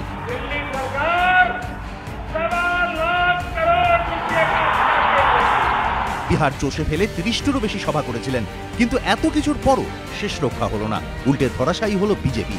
এমন ফলের জন্য এখন মোদীকেই কাঠগড়ায় দাঁড় করাচ্ছেন বিরোধীরা। बंटवारे के ऊपर, घमंड के ऊपर, क्रोध के ऊपर ये एक बहुत बड़ी जीत। ये इनका प्लान था कि बांग्लादेश के बगल में जो कलकत्ता उसमें हम घुस हैं, और बिहार ने इतना जबरदस्त वोट लगा दिया कि कलकत्ता से इनको पहुंचने का, बिहार से इनको खाली पर हम लोग लौटवा दिया बिहार की जनता। नफरत की राजनीति करने वालों के मुंह पे ऐसा तमाचा मारा है कि वो लोग समझ जाएं कि अब अगर दूसरी बार इन लोगों ने नफरत की राजनीति करने की कोशिश की तो इनका पूरी तरह से सफाया कर दिया जाएगा। সম্প্রতি দেশ জুড়ে একের পর এক হিংসা স্রোত বয়ে যাওয়ার পরেও মোদী কার্যত নীরবই থেকেছেন। এর প্রতিবাদে একদিকে যেমন একের পর এক শিল্পী, সাহিত্যিক, ইতিহাসবিদরা সম্মান প্রত্যাখ্যান করেছেন, তেমনি বিরোধীরাও বারবার সরব হয়েছে। তাদের অভিযোগ, বিহারের ভোটে মেরুকরণের লক্ষ্যেই ধর্মীয় অসহিষ্ণুতার বিরুদ্ধে পদক্ষেপ না নিয়ে নীরব থাকছেন মোদী। আর তার প্রধান সেনাপতি অমিত শাহ তো একেবারে পাকিস্তানের প্রসঙ্গ টেনে এনে বিতর্ক বাঁধিয়েছেন। বিহারের বিজেপির বিপর্যয়ের পর তাই এখন মোদীকেই আক্রমণের নিশানা করেছে কংগ্রেস। वो देश के प्रधानमंत्री हैं, पूरा देश उनसे कह रहा है कि इस देश को नरेंद्र मोदी जी, बीजेपी और आरएसएस बांट नहीं सकते हैं।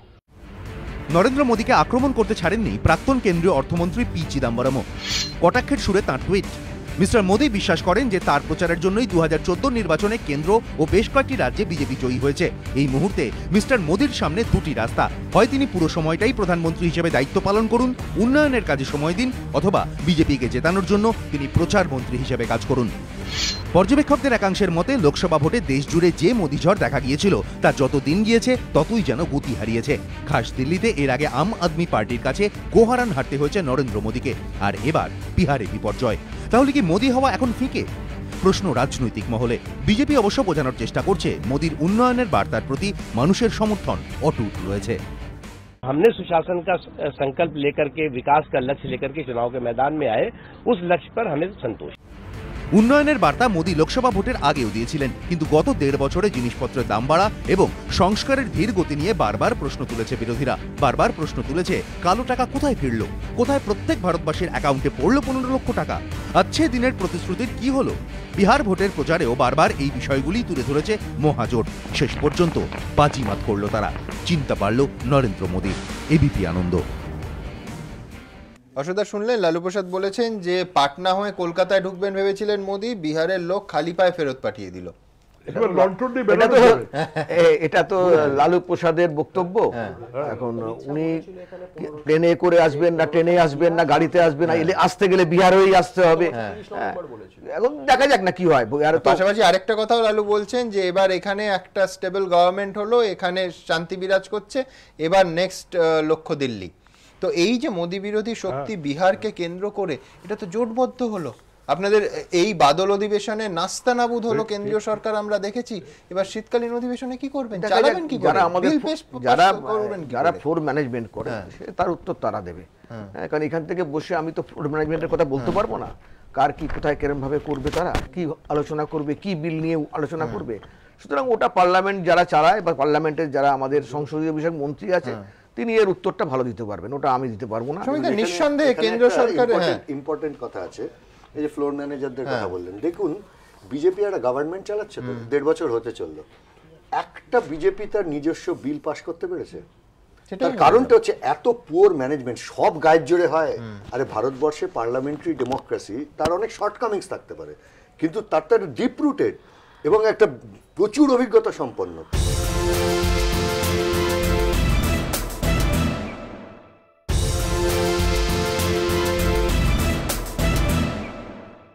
আপনি দেখুন যে কায়দায় পার্লামেন্ট, প্রধানমন্ত্রী পার্লামেন্টের অধিবেশন হচ্ছে, উনি বিদেশে থাকছেন। এখন তো লোকে প্রশ্ন করছে ভারতবর্ষে ঢুকতে গেলে প্রধানমন্ত্রীকে ভিসা নিতে হবে কিনা।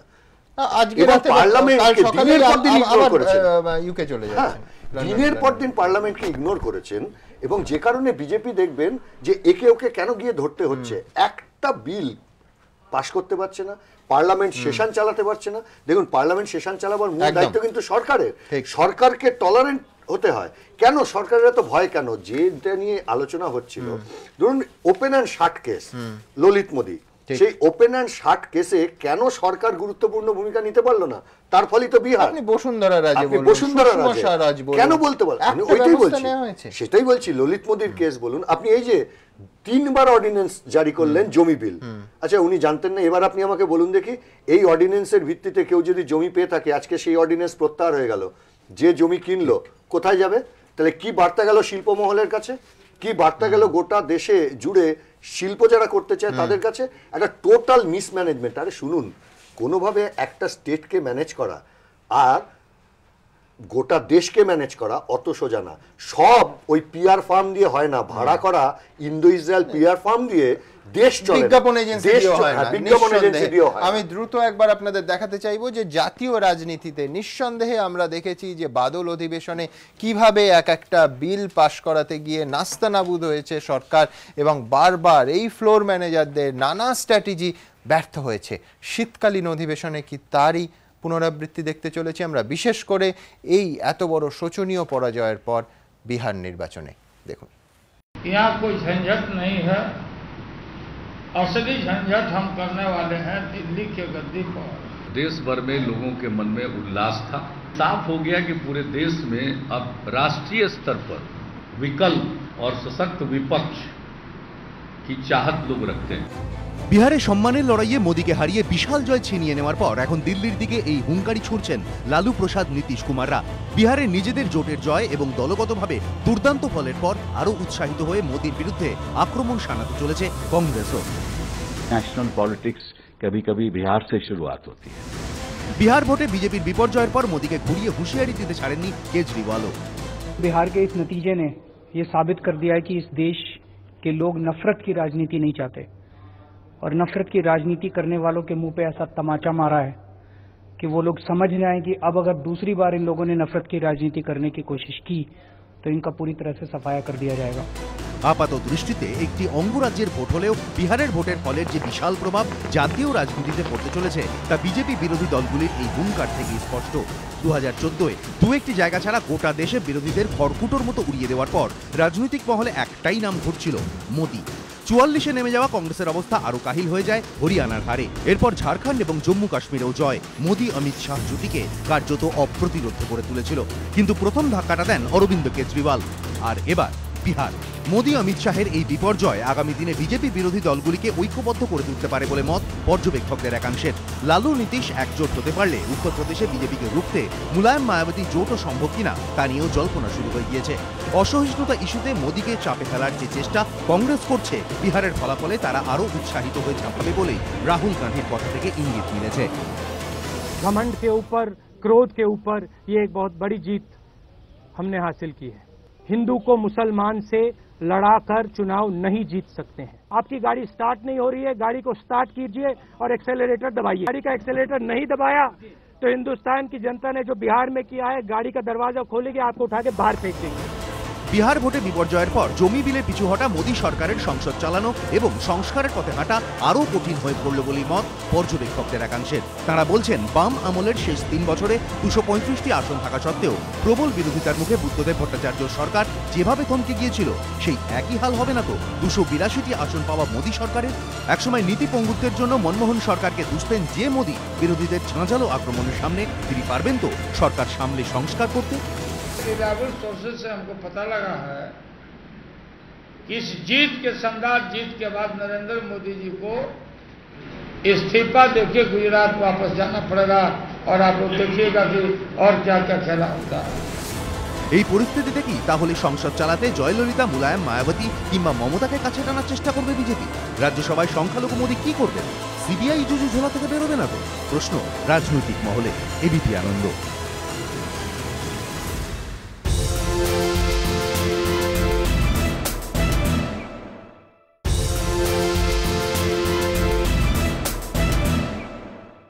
দেবাশিসা, একদিকে সংসদের জাতীয় রাজনীতির প্রেক্ষিত, যেখানে নিঃসন্দেহে বাদল অধিবেশনেই এই অবস্থা হলে এই হারের পর শীতকালীন অধিবেশনে আরও বড় ধাক্কা অপেক্ষা করছে বিজেপির জন্য, বিরোধীরা আরও জোটবদ্ধ হবে, এবং পাশাপাশি এ রাজ্যের সমীকরণটা বারবার গত 1 ঘন্টায় যেটা আমরা আলোচনা করছি।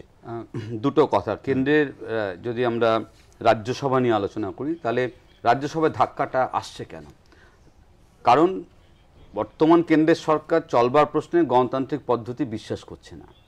যে কটা বিল এসে ধাক্কা খাচ্ছে সে সমস্ত বিলগুলোর ক্ষেত্রে সে যদি শাসক দল বিরোধী দল নির্বিশেষে সাবজেক্টটাকে প্রায়োরিটি দিয়ে যদি আলোচনার মাধ্যমে সমাধানের চেষ্টা করতো তাহলে ধাক্কাধাক্কিটা হতো না। একটা বিবৃতি সুষমা স্বরাজের বিষয় নিয়ে, দ্বিতীয়ত হচ্ছে বিষয় নিয়ে পাওয়া যেত না, একটার পর একটা বিষয় যখন গোটা ব্যবস্থা নিয়ে এত দূরের কথা, রাজ্যসভা না সারা ভারতবর্ষের মানুষ যখন রিয়্যাক্ট করছে তখন দেখা যাচ্ছে এত মুখর প্রধানমন্ত্রী, মানে স্বাধীন ভারতে সত্যি কথা বলতে গেলে এত মুখর প্রধানমন্ত্রী আমরা দেখিনি, কিন্তু এই এত মুখর প্রধানমন্ত্রী কিন্তু নিশ্চুপ যখন গোটা দেশ রিয়্যাক্ট করছে তখন কিন্তু উনি রিয়্যাক্ট করে উঠতে পারছে না, কিসের স্টেক। ফলে এই জায়গাগুলোতে কিন্তু বারবার করে এইগুলোই কারণ রাজ্যসভায় স্টেলমেট। আমাদের রাজ্যের প্রশ্নে কিন্তু আজকের 2016 বিধানসভা নির্বাচনকে মাথায় রেখে আজকের এই ফলাফল অনেকগুলো বার্তা দিচ্ছে, অনেকগুলো মাত্রায় বার্তা দিচ্ছে। প্রথম কথা হচ্ছে যেটা সব থেকে উল্লেখযোগ্য, সেটা হচ্ছে একটা নির্বাচন ঘোষণা হওয়ার পর একদম নমিনেশন পেপার জমা থেকে মানুষ গিয়ে ভোট দেবেন, এবং আমরা শেষমেশ বলবো যে আজকে বিহারে হচ্ছে বিহারের মানুষের একটা গণতান্ত্রিক অধিকারের জয়। এই যে কথাটা বলা যাচ্ছে একটা কোথাও আঁচড় পড়েনি। আমাদের রাজ্যে এই গণতন্ত্রের চর্চার প্রক্রিয়া রক্তাক্ত হয়েছে গত 3.5 বছর, এবং সেটাই নিয়মে দাঁড়িয়ে গেছে। এবং সেটাই আমি বলছি যে একবার রক্ত ঝরেছে এই 5 দফার মধ্যে, সেটা হচ্ছে যে একটি বাঁদর মহিলা ভোটারকে আক্রমণ করেছে, একমাত্র কিন্তু কোনো মানুষ আক্রমণ না, একটা ভায়োলেন্স। আমাদের এখানে রাজনৈতিক ক্যাডাররা যে বাঁদরামি করেন, ওখানে বাঁদর বাঁদরামি করেছে, এক্স্যাক্টলি এখানে সেই ভূমিকা রাজনৈতিক ক্যাডাররা পালন করে। এবং ফলে এইটা হচ্ছে প্রথম জিনিস যেখান থেকে কিন্তু আমাদের রাজ্যে ভাবতে পারছেন একটা লাইব্রেরির পরিচালন সমিতির নির্বাচন আজকে বেলগড়িয়াতে ঘটেছে। 160-70 বছরের পুরনো একটা লাইব্রেরি, তার পরিচালনা ব্যবস্থা কারা থাকবেন সেইখানটাতে গিয়ে পর্যন্ত ভাঙচুর হচ্ছে। মানে একেবারে দখলতন্ত্রটা, গণতন্ত্র না, দখলতন্ত্রটা লুম্পেন ফোর্সকে নিয়ে এমন চূড়ান্ত পর্যায়ে গণতান্ত্রিক প্রক্রিয়াকে নিয়ন্ত্রিত করার চেষ্টা করছে। এই জায়গা কিন্তু আজকের বার্তাটা অন্য একটা ইতিবাচক হচ্ছে।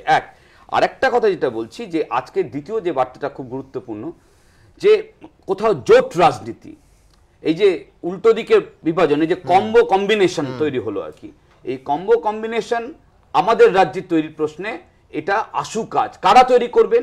দলের আলোচনা পরে এই রাজ্যের গণতন্ত্র বিশ্বাস করে সেই সমস্ত মানুষজন, কারণ এই মুহূর্তে রাজ্যে একটা পোলারাইজেশন কিন্তু হয়ে গেছে। শাসক দল মনে করছেন তারা উন্নয়ন করছেন এবং খারাপ কাজ করছেন না, রাজ্যের একটা বড় অংশ মানুষজন মনে করছেন যে রাজ্যে শান্তি বিঘ্নিত হয়েছে, আইন শৃঙ্খলা চলছে না, যেগুলোকে আমরা বলি থ্রেশহোল্ড, সেই জায়গা থ্রেট হয়েছে। ফলে সেইখানটায় দাঁড়িয়ে গণতন্ত্রপ্রিয় মানুষ চাইছেন যে জোটবদ্ধ হয়ে গণতান্ত্রিক পদ্ধতিকে সামনে রেখে মেনে এই রাজ্যে এই অপশাসনকে হাত থেকে বাঁচতে। তারপরে আপনার কাছে আর আসা হয়নি। সীতারাম ইয়েচুরির বক্তব্য শুনলেন, একেবারে সাধারণ মানুষ কি চাইছেন, এই যেখানে দেবাশিস দা ঠিক শেষ করলেন, সাধারণ মানুষ কি চাইছেন তার ওপর পুরোটা ছেড়ে দিলেন। এটার কিন্তু যারা জোটপন্থী তারা বলছেন অত্যন্ত পজিটিভ বার্তা আজকে এবিপি আনন্দকে বলেছেন ইয়েচুরি। তার কারণ সাধারণ মানুষ চাইছে, তৃণমূল স্তরে মানুষ একটা জোট চাইছে, শাসক বিরোধী চাইছে যে সমস্ত শক্তি একসঙ্গে লড়ুক। এই অ্যালিবাইতে অথবা এই কারণ দেখিয়ে বহুবার দুটো ভিন্ন আদর্শের রাজনৈতিক দল ভারতের ইতিহাস ঘাঁটলে দেখা যাবে কাছাকাছি এসছে। হ্যাঁ, এটা অতীতে তো এরকম ইতিহাস আছেই।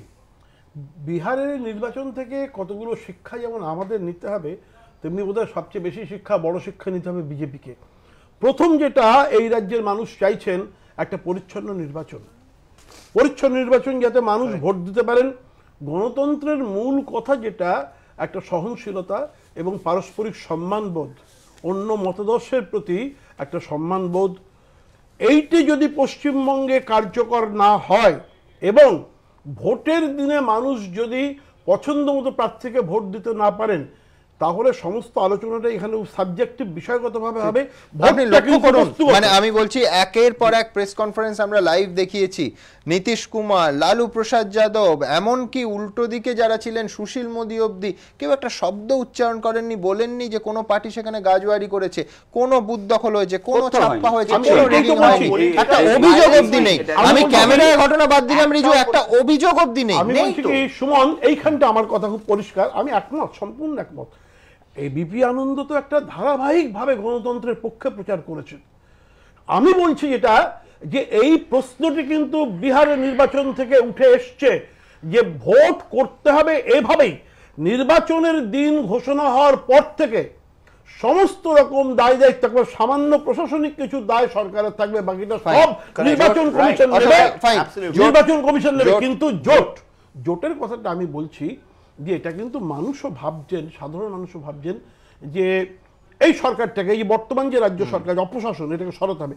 কিন্তু এখানে আরেকটা বড় কথা, সেটা হচ্ছে যে প্রথম তো প্রতিরোধ। দেখো তুমি যদি শিলিগুড়ির কথা বলো, বিহারের কথা বলো, মানুষ কিন্তু প্রথম গণতন্ত্রের জন্য একটা প্রতিরোধের পথে নেমেছেন যে ভোট জালিয়াতি রুখবো, গন্ডগোল রুখবো, এইটা করবো। এইটা হলে কিন্তু একটা বাতাবরণ তৈরি, ভোটটা কিন্তু অবজেক্টিভ, শুধু তত্ত্ব দিয়ে আর টিভির বক্তৃতা হয় না, মাঠে ময়দানে ভোট করতে হয়। এইটা করলে প্রতিরোধ তো এমনিতে দানা বাঁধে না, রাজনৈতিক দলের ছাত্র ছায় এটা যেমন ঠিক সেরকম নিশ্চয়ই বামেদের একটা বড় দায়িত্ব এসে পড়ছে সমস্ত ব্যাপারটাকে বাস্তবতার ভিত্তিতে ভেবে একটা সুনির্দিষ্ট পথ খুঁজে বের করা। আমি একবার রিজুর কাছে যাব, তার কারণ আজকে যে সাংবাদিক সম্মেলনগুলি একেবারে সরাসরি আমরা টেলিভিশনের পর্দায় দেখিয়েছি, বারবার রিজু কংগ্রেসের ভূমিকার কথা উঠেছে এবং একদিকে নীতিশ কুমার, অন্যদিকে লালু প্রসাদ যাদব বারবার বলেছেন যে এই জোটের ক্ষেত্রে কংগ্রেসের অনস্বীকার্য ভূমিকা, যখনই কোনো সমস্যা হয়েছে, খুব স্বাভাবিক, এত বড় রাজনৈতিক শক্তি, 2 দশক কেউ কারুর মুখ দেখেননি, সেখানে যখন এসছে কংগ্রেস সেখানে ফিলার হিসেবে কাজ করেছে, কংগ্রেস সমস্যা মিটিয়েছে, এই কৃতিত্ব দিয়েছেন তারা। প্রথমত এ রাজ্যে এই বিহার ইলেকশনটা দেখিয়ে দিল একটা জিনিস। দেখো সুমন, একটা দুটো লাইনে এটাকে সাম আপ করে দেওয়া যায়, long live democracy, rest in peace fascism, 2 লাইনে সাম আপ করে দেওয়া যায়। এই যে অসহিষ্ণুতার যে একটা বাতাবরণ তৈরি হয়েছিল, অমিত শাহর ওই ভয়ঙ্কর স্টেটমেন্ট, সাকসেস অফ কংগ্রেসটা বলবে না? ডেফিনেটলি কংগ্রেসের সাফল্য কেন বলছি দ্রুত একবার দেখাবো।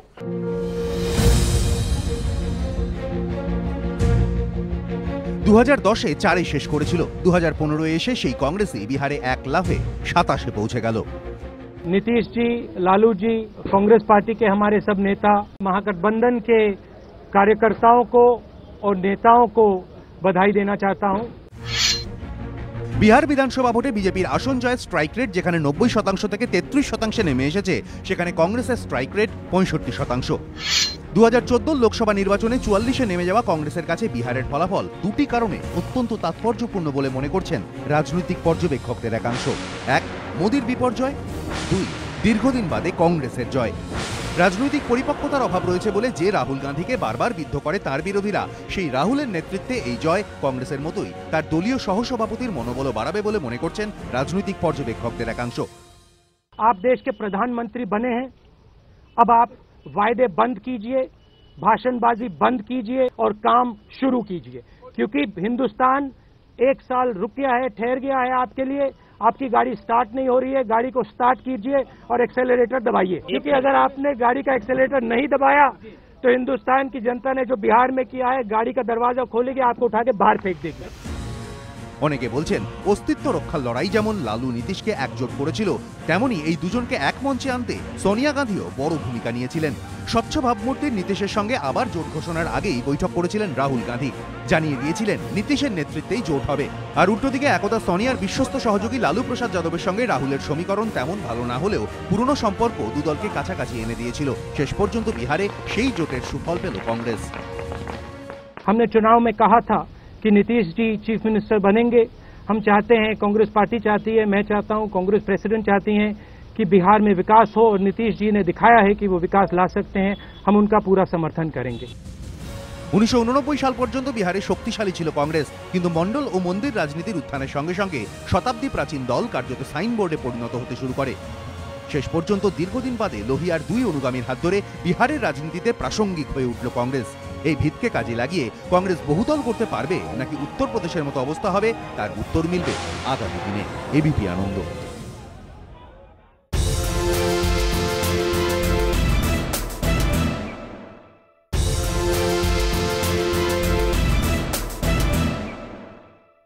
রিজু, আমি অশোকদার সঙ্গে একটা জায়গায় একমত নই, সেটা হচ্ছে যে ভোটের ফলাফল দেখে তো সিদ্ধান্ত নিতে হবে যে জোট হবে কিনা। জোট আবার মানুষের রায় কি গণভোট নেওয়া হবে নাকি? কোন রাজ্যে গণভোট নিয়ে জোট হয় না। প্রথম কথা হচ্ছে যে জোটের প্রাসঙ্গিকতা বিহারে ছিল, সেই কারণেই বিহারে লালু প্রসাদ যাদব, নীতিশ কুমার, কংগ্রেস ডায়ামেট্রিক্যাল। কংগ্রেস মানে জয়প্রকাশ নারায়ণ তো ভেঙে বেরিয়ে গিয়ে জনতা পার্টি করে, তার বাই প্রোডাক্ট হচ্ছেন লালুজি, তার বাই প্রোডাক্ট হচ্ছেন নীতিশ কুমারজি। আজকে এই জায়গায় দাঁড়িয়ে যদি একটা ফ্যাসিস্ট শক্তিকে আটকানোর জন্য এই জোটটা তৈরি হতে পারে, পশ্চিমবঙ্গে মমতা বন্দ্যোপাধ্যায়কে আটকানোর জন্য এখন কি জোট তৈরি হবে, তার কি সমীকরণ হবে, সেটা ভবিষ্যৎ বলবে। এই মুহূর্তে আমরা কেউই সেই জায়গায় নেই যে এক্ষুনি নির্দিষ্ট করে বলতে পারবো যে হ্যাঁ এক্ষুনি হয়ে গেল। বাট আমরা সিচুয়েশন অবজার্ভ করব, আমাদেরও আলোচনা হবে, রাজ্য স্তরে আলোচনা হবে, কেন্দ্রীয় স্তরে আলোচনা হবে, আমরা সিদ্ধান্ত নেব, সিদ্ধান্ত নিয়ে তার পরবর্তী পদক্ষেপ, মানে এটা তো politics is a game of possibility Suman, মানে এখন যা পসিবিলিটি জোট না হলে কোনো সন্দেহ নেই, মানে এই কথা অশোক বাবুরাও দাবি করবেন না যে মমতা বন্দ্যোপাধ্যায়ের কেক ওয়াক ছাড়া অন্য কিছু হবে। কারেক্ট। এবং এখানে আরেকটা ব্যাপার, মানে যেটা ভীষণ ভাইটাল, বিহারের ইলেকশন তোমার মনে আছে নলিনী সিং একটা প্রোগ্রাম করেছিল বহু আগে, মুখে রুমাল বেঁধে, সেই তখনকার দিনে 89 সালের নির্বাচন, হাতের দোনালা বন্দুক নিয়ে দাঁড়িয়ে বলেছে পুলিশ আমার, প্রশাসন আমার, আমি তো রিক করবো, নাহলে কে করবে। সেই বিহারে একটাও পলিটিক্যাল ডেথ নেই, একটাও পলিটিক্যাল ভায়োলেন্স কিছু নেই, ক্লাশের ঘটনা কোনো ঘটনা নেই। লোকেরা সকালবেলা 6টা থেকে দীর্ঘ লাইন, ভাবো 3% মহিলাদের ভোট বেশি পড়লো, জেহানাবাদ, সিহান, সমস্তিপুর, কোশি, মানে অতি স্পর্শকাতর এরিয়া হিসেবে যেগুলো ইলেকশন কমিশন চিহ্নিত করেছিল, সমস্তিপুর, বেগুসরাই, কি ভায়োলেন্স হয়, সেন্ট্রাল বিহার, গায়া, ওই বেল্টটাতে কি ভায়োলেন্স হয়, সেখানে দাঁড়িয়ে লোকেরা মানে সত্যিকারের এই যে মমতা বন্দ্যোপাধ্যায় উৎসবের মেজাজে ভোট কিন্তু বিহারে হয়েছে। 1 মাস ধরে সেখানে আধা সেনা কেন্দ্রীয় বাহিনী মজুদ ছিল, আমি বলছি তাদের এক করতে হয়নি, কিন্তু আমি বলছি রুট মার্চ করেছে, কোনো রাজ্য সরকার তাদের বাধা দেয়নি। তার কারণ হচ্ছে সদিচ্ছা। আমি বিশ্বনাথের কাছে এই সদিচ্ছাটা যদি থাকে রাজ্য সরকারে, তাহলে হবে নির্বাচন। পাশাপাশি আরেকটা সম্ভাবনার কথা আমরা আলোচনা করছিলাম, সেটা হচ্ছে শীতকালীন অধিবেশনের আগে স্বাভাবিকভাবেই দুর্বলতর বিজেপি নতুন আঞ্চলিক বন্ধু খুঁজবে, তার প্রয়োজন হবে। মমতা বন্দ্যোপাধ্যায়ের সঙ্গে ইকুয়েশন, মানে ইতিহাসে কি নির্মম অবস্থা দেখুন। কংগ্রেস দিনের পর দিন স্পিকারকে অনুরোধ করেছিল যে আমাদের বিরোধী দলের মর্যাদা দিন। আজকে সেই বিরোধী দলের প্রতিটি নিয়ত মোদী সরকারকে আগামী দিনে সমস্ত প্রতিটি দিন এভরিডে ফাংশনিং এ এই বিরোধী দলের মর্যাদা না দেওয়ার যে পায়চিত্ত, এটা আমি সকালে বলছিলাম যে বিউটি অফ ডেমোক্রেসি, যে যখন মনে হয় বিরোধী শূন্য, সম্পূর্ণটা আমার অধিকার, কংগ্রেস মুক্ত করলো মানে বিরোধী, মানে প্রতিশ্রুতি পালন না হলে মানুষ যখন ছুঁড়ে ফেলে দেয়, সেই বিরোধীরা আইনে আমার লেখায় আমি লিখেছিলাম। ছোট উদাহরণ দিই, 84 নির্বাচন 403টে সিট কংগ্রেস, বিজেপি 2, মনে আছে? মুরলী মনোহর যোশী, অটল বিহারী বাজপেয়ী, আর কেউ জিততে পারেনি। সেই কংগ্রেস 191 হয়ে গেল, 89। এখানে তখন মানুষ বিরোধী হয়ে, পার্লামেন্টারি ডেমোক্রেসিতে থাকবো, বিরোধী দলের মর্যাদা দিব না। যেমন কলকাতা কর্পোরেশন দিল না, কলকাতা কর্পোরেশনে আমাদের তৃণমূল কংগ্রেস কিন্তু দিল না, বিরোধী দলের মর্যাদা দিল না। বহু পঞ্চায়েতে বিরোধী দলের মর্যাদা দিল না।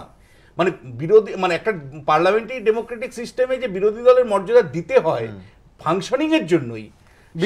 বিজেপির পার্টে ফিরি, যে সারদা কেলেঙ্কারি, অনেকে বলছে যে আজকে সুটকেস গোছানো শুরু হয়ে গেছে, পরিষ্কার করে বলতে চাই, এতদিন কলকাতায় বসে আছে। আমি খুব পরিষ্কার করে বলতে চাই, দেওয়ালির আগে বাড়ি যাবে, দেওয়ালির আগে বাড়ি যাবে সিনিয়র অফিসাররা, ছুটি তো নেবেই। আমি বলতে চাই যে নরেন্দ্র মোদীর প্ল্যান এ টোটালি ব্যর্থ হলো। কেন? প্ল্যান এতে ছিল যে রাজ্যসভায় আমার সংখ্যাগরিষ্ঠতা নেই, কিন্তু একের পর এক রাজ্যে জয়লাভ করে আমি সংখ্যাগরিষ্ঠতা করব। প্ল্যান এ যেহেতু ব্যর্থ হলো, ফলে আলটিমেটলি সরকারটা যদি আগামী 3.5 বছর চালাতে হয়, তাহলে ডেফিনেটলি মমতা বন্দ্যোপাধ্যায়, জয়ললিতা, নবীন পটনায়কদের মানে হাত ধরতেই হবে। আপাতত এমন হতেই পারে, যেহেতু নীতিশ কুমার, লালু প্রসাদ যাদবরা এই মুহূর্তে সেকুলারিজমের প্রতীক, মানে ধর্মনিরপেক্ষতার প্রতীক, এমন হতে পারে আপনি দেখতে পারেন কয়েকদিনের মধ্যেই লালু প্রসাদের সাথে মমতা বন্দ্যোপাধ্যায় বৈঠক হলো। এমন হতেই পারে লালু প্রসাদের সাথে বা নীতিশ কুমারের সাথে একটা আলাদা কিছুদিনের রাজনৈতিক সংযোগ থাকলো। সেটা হলো 2016 বিধানসভা নির্বাচনের প্রেক্ষিতে পোলারাইজেশনের, মাইনরিটি ভোটের পোলারাইজেশনের পক্ষে হতেই পারে, কারণ লালুকে ধরা মানে এখন সেকুলারিজমকে ধরা। কিন্তু আলটিমেটলি আপনাকে বলছি যে একটা লং টার্ম, কিন্তু মানে 3.5 বছরের প্রেক্ষিতে যেমন করে নরেন্দ্র মোদী চাইবে যে রাজ্যসভায় একটা সমর্থন তার বিভিন্ন, মানে তাতে যদি কিছুটা সাহায্য দিতে হয় রাজ্যের জন্য দিতে রাজি হবে, বা নানা রকম যদি মানে বার্তা দিতে হয়, সেটা সিবিআই এর আমি আপনাকে খুব পরিষ্কার করে বলি, মুকুল রায়কে ডাকার পর কেন সারদা তদন্তটার গতিটা স্লথ হলো, তার কারণ যদি আপনি ব্যাখ্যা করেন, দেখবেন ওই পিরিয়ডটাতেই একের পর এক বিল তৃণমূল কংগ্রেস সমর্থন করেছে। রাজ্যসভায়, এবং এটা আইরনিক্যাল, লোকসভাতে যে বিলের বিরোধিতা করেছে তৃণমূল কংগ্রেস সেই বিলের সমর্থন করেছে রাজ্যসভায়। ফলে এর সম্ভাবনাও আমি দেখতে পাচ্ছি, মানে অস্বীকার করা যায় না রাজনীতিতে। আপাতত নীতিশ লালুদের জন্য টুইট হতে পারে, কিন্তু একটা সময়ের পর বা প্যাসিভ ওয়েতে যদি রাজ্যসভার সমর্থন তিনি জানাতে থাকেন বা সরকার পরিচালনায় সাহায্য করে থাকেন, বা নীতিশ কুমারও মানে নরেন্দ্র মোদীও যদি মমতার কাছে আসেন, আমি অন্তত অবাক হব না। অবশ্যই রাজনৈতিক স্বার্থ তাই বলছে। আমি দ্রুত একবার দেখবো যে সারদা তদন্ত সত্যি কি বিজেপি এই বন্ধুত্বের হাত এগিয়ে দেওয়ার জন্য সত্যি সত্যি কি তদন্তের রাশ ঢিলে হবে, সংশয় বিরোধীদের। বিহারের ভোটের ফলের প্রভাব কি সিবিআই সারদা তদন্ত পড়বে, এই নিয়ে তৈরি হয়েছে জল্পনা। প্রতিবেশী বিহারের ফলে রাজ্যের বিজেপি নেতৃত্বের কাছে একটা বড় ধাক্কা বলেই মত রাজনৈতিক পর্যবেক্ষকদের। কারণ 2014 লোকসভা ভোটের পর অনুকূল পরিস্থিতিতে অমিত শাহের অগ্রাধিকারের তালিকায় বঙ্গ থাকলেও এখন কিন্তু পরিস্থিতি বেজায় প্রতিকূল। তাই তৃণমূলের বিরুদ্ধে সারদা হাতিয়ারে বিজেপি শান দেবে, নাকি সংসদে তৃণমূলকে কাছে পেতে সিবিআই সারদা তদন্ত চলে যাবে ঠান্ডা ঘরে, তা নিয়ে তৈরি হয়েছে জল্পনা। ইতিমধ্যেই সিবিআইয়ের বিরুদ্ধে সারদা তদন্তে শিথিলতার অভিযোগে সরব সিপিএম কংগ্রেস। সারদা কাণ্ডে অভিযুক্ত পরিবহন মন্ত্রী মদন মিত্রের জামিনের পেছনেও তৃণমূল বিজেপি আঁতাত দেখছে তারা। এই প্রেক্ষাপটে সম্প্রতি মোদী সম্পর্কে তৃণমূল সাংসদ মুনমুন সেনের মন্তব্য জল্পনা আরও উস্কে দেয়। I think we have to give him a chance. He's done a very good job winning all those votes, and I think we have to give him a chance as a prime minister to do anything. ওর নিজের party ওনাকে chance দিচ্ছে না।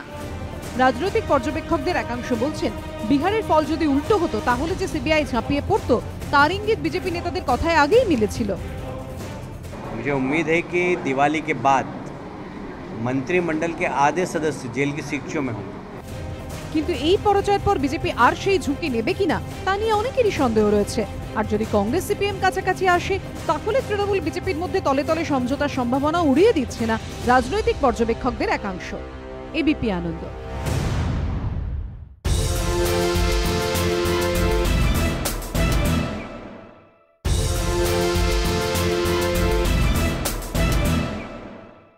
প্রজ্ঞাদা, এমনিতেই সারদা নিয়ে CBI তদন্ত হচ্ছে কিনা হচ্ছে না সেটাই গত 4 মাসে বোঝা যাচ্ছিল না। যাই হোক, মদন মিত্রের জামিন খারিজের জন্য কিছু তৎপরতা চোখে পড়েছে, এরপর আর হবে তো নাকি? এই যেটা শোনা যাচ্ছে ডিসেম্বর মাসে ফাইনাল চার্জশিট, কেস গুটিয়ে গেল। যারা রাজনীতি করে আর যারা খোঁজ খবর রাখে তাদের এটা জানা উচিত যে সারদা তদন্তের রাশ বিজেপি গভর্নমেন্টের হাতে নেই, কোর্টের হাতে আছে। হ্যাঁ, ঘটনাচক্রে দেখুন যখন মোদি এবং মমতা বারবার বৈঠকে বসছেন, কাছাকাছি আসছেন, না তদন্ত যদি স্লথ হয় মনে করে বিরোধীরা, তাহলে এইখানে না বলে কোর্টের দরজা যেতে পারে, কোর্টের কাছে আবেদন জানাতে পারে যে তদন্ত ঠিক মতন হচ্ছে না, এর দরজা খোলা আছে। এখানে চর্চা করে রাজনৈতিক ফায়দা তোলার তো কোনো মতলব হয় না। নিজের গতিতেই আপনি একটা বলুন, কোর্টে চলে যান, কোর্টে যান, কে মানা করেছে? সেখানে আপনারা বিচার চান না, আইন ব্যবস্থার উপর আপনাদের। আপনি বলছিলেন, আমি কিছু বলিনি, আমি কিছু বলিনি। আপনাদের আইন ব্যবস্থার উপর আস্থা নেই নাকি? একটা প্রশ্ন করতে উত্তর করুন, সেটা হচ্ছে সিবিআই তদন্ত সুপ্রিম কোর্ট নির্দেশ ছেড়ে দিন, সেবি দপ্তর যার একটা সমস্ত প্রভিশন রয়েছে সারদা ছেড়ে দিন। এই যে এতগুলো কোম্পানির টাকা লুট হয়েছে, সেবির হাতে এম্পাওয়ার করা রয়েছে, তাহলে সেবি অ্যাক্ট কেন করছে না? এটা আপনি এক্সপ্লেন করুন, এটা এক্সপ্লেন করুন। ইডি অ্যাক্ট কেন করছে না? এগুলো তো সুপ্রিম কোর্টের নির্দেশে বিভিন্ন চিট ফান্ডে এই সমস্ত চিট ফান্ডে সেবি রেড করছে না। সেবি কি আপনার নির্দেশে শুধু সারদার তদন্ত? বিহারে বিজেপির বিপর্যয় কোনো সন্দেহ নেই, কিন্তু সেই বিপর্যয়ের দায় কার তাই নিয়ে যেরকম বাইরের সমালোচনা আছে, খুব স্বাভাবিকভাবেই ভেতরে দলের ভেতরে কিংবা সহযোগী দলের মধ্যে তীব্র সমালোচনা শুরু হয়ে গেছে। আর পাশাপাশি রয়েছে কটাক্ষ। দেখুন, বিরোধীদের কটাক্ষ তো ছিলই, এবার বিহার ভোটে পরাজয় নিয়ে ঘরের মধ্যেও ঘোর অস্বস্তিতে বিজেপি সাংসদ থেকে শরিক শিবসেনা। সুযোগ পেয়ে খোঁচা দিতে পিছপা হচ্ছে না কেউই। রবিবার জেডিইউ আর জেডি কংগ্রেস মহাজোটের জয়ের পরই নীতিশ কুমারের বিহারি বনাম বাহারি শব্দবন্ধ ধার করে বিজেপি সাংসদ তথা বিহারীবাবু শত্রুঘ্ন সিনহা টুইট করে বলেন, বিহারে গণতন্ত্রের জয় হয়েছে, বিহারবাসীকে আমার কুর্নিশ। বিহারি বনাম বাহারি এবং বিহারীবাবুর অনুপস্থিতি বিষয়টি নিয়ে আর কোনো কথা হবে না। রাজনৈতিক পর্যবেক্ষকদের একাংশের মতে বিহারে প্রচার পর্বে বিজেপি শীর্ষ নেতৃত্ব বিহারীবাবু শত্রুঘ্নকে কোনো গুরুত্বই দেয়নি। বিজেপি ধাক্কা খাওয়ার পর তাই পাল্টা খোঁচা দেওয়ার সুযোগ হাতছাড়া করলেন না শত্রুঘ্ন।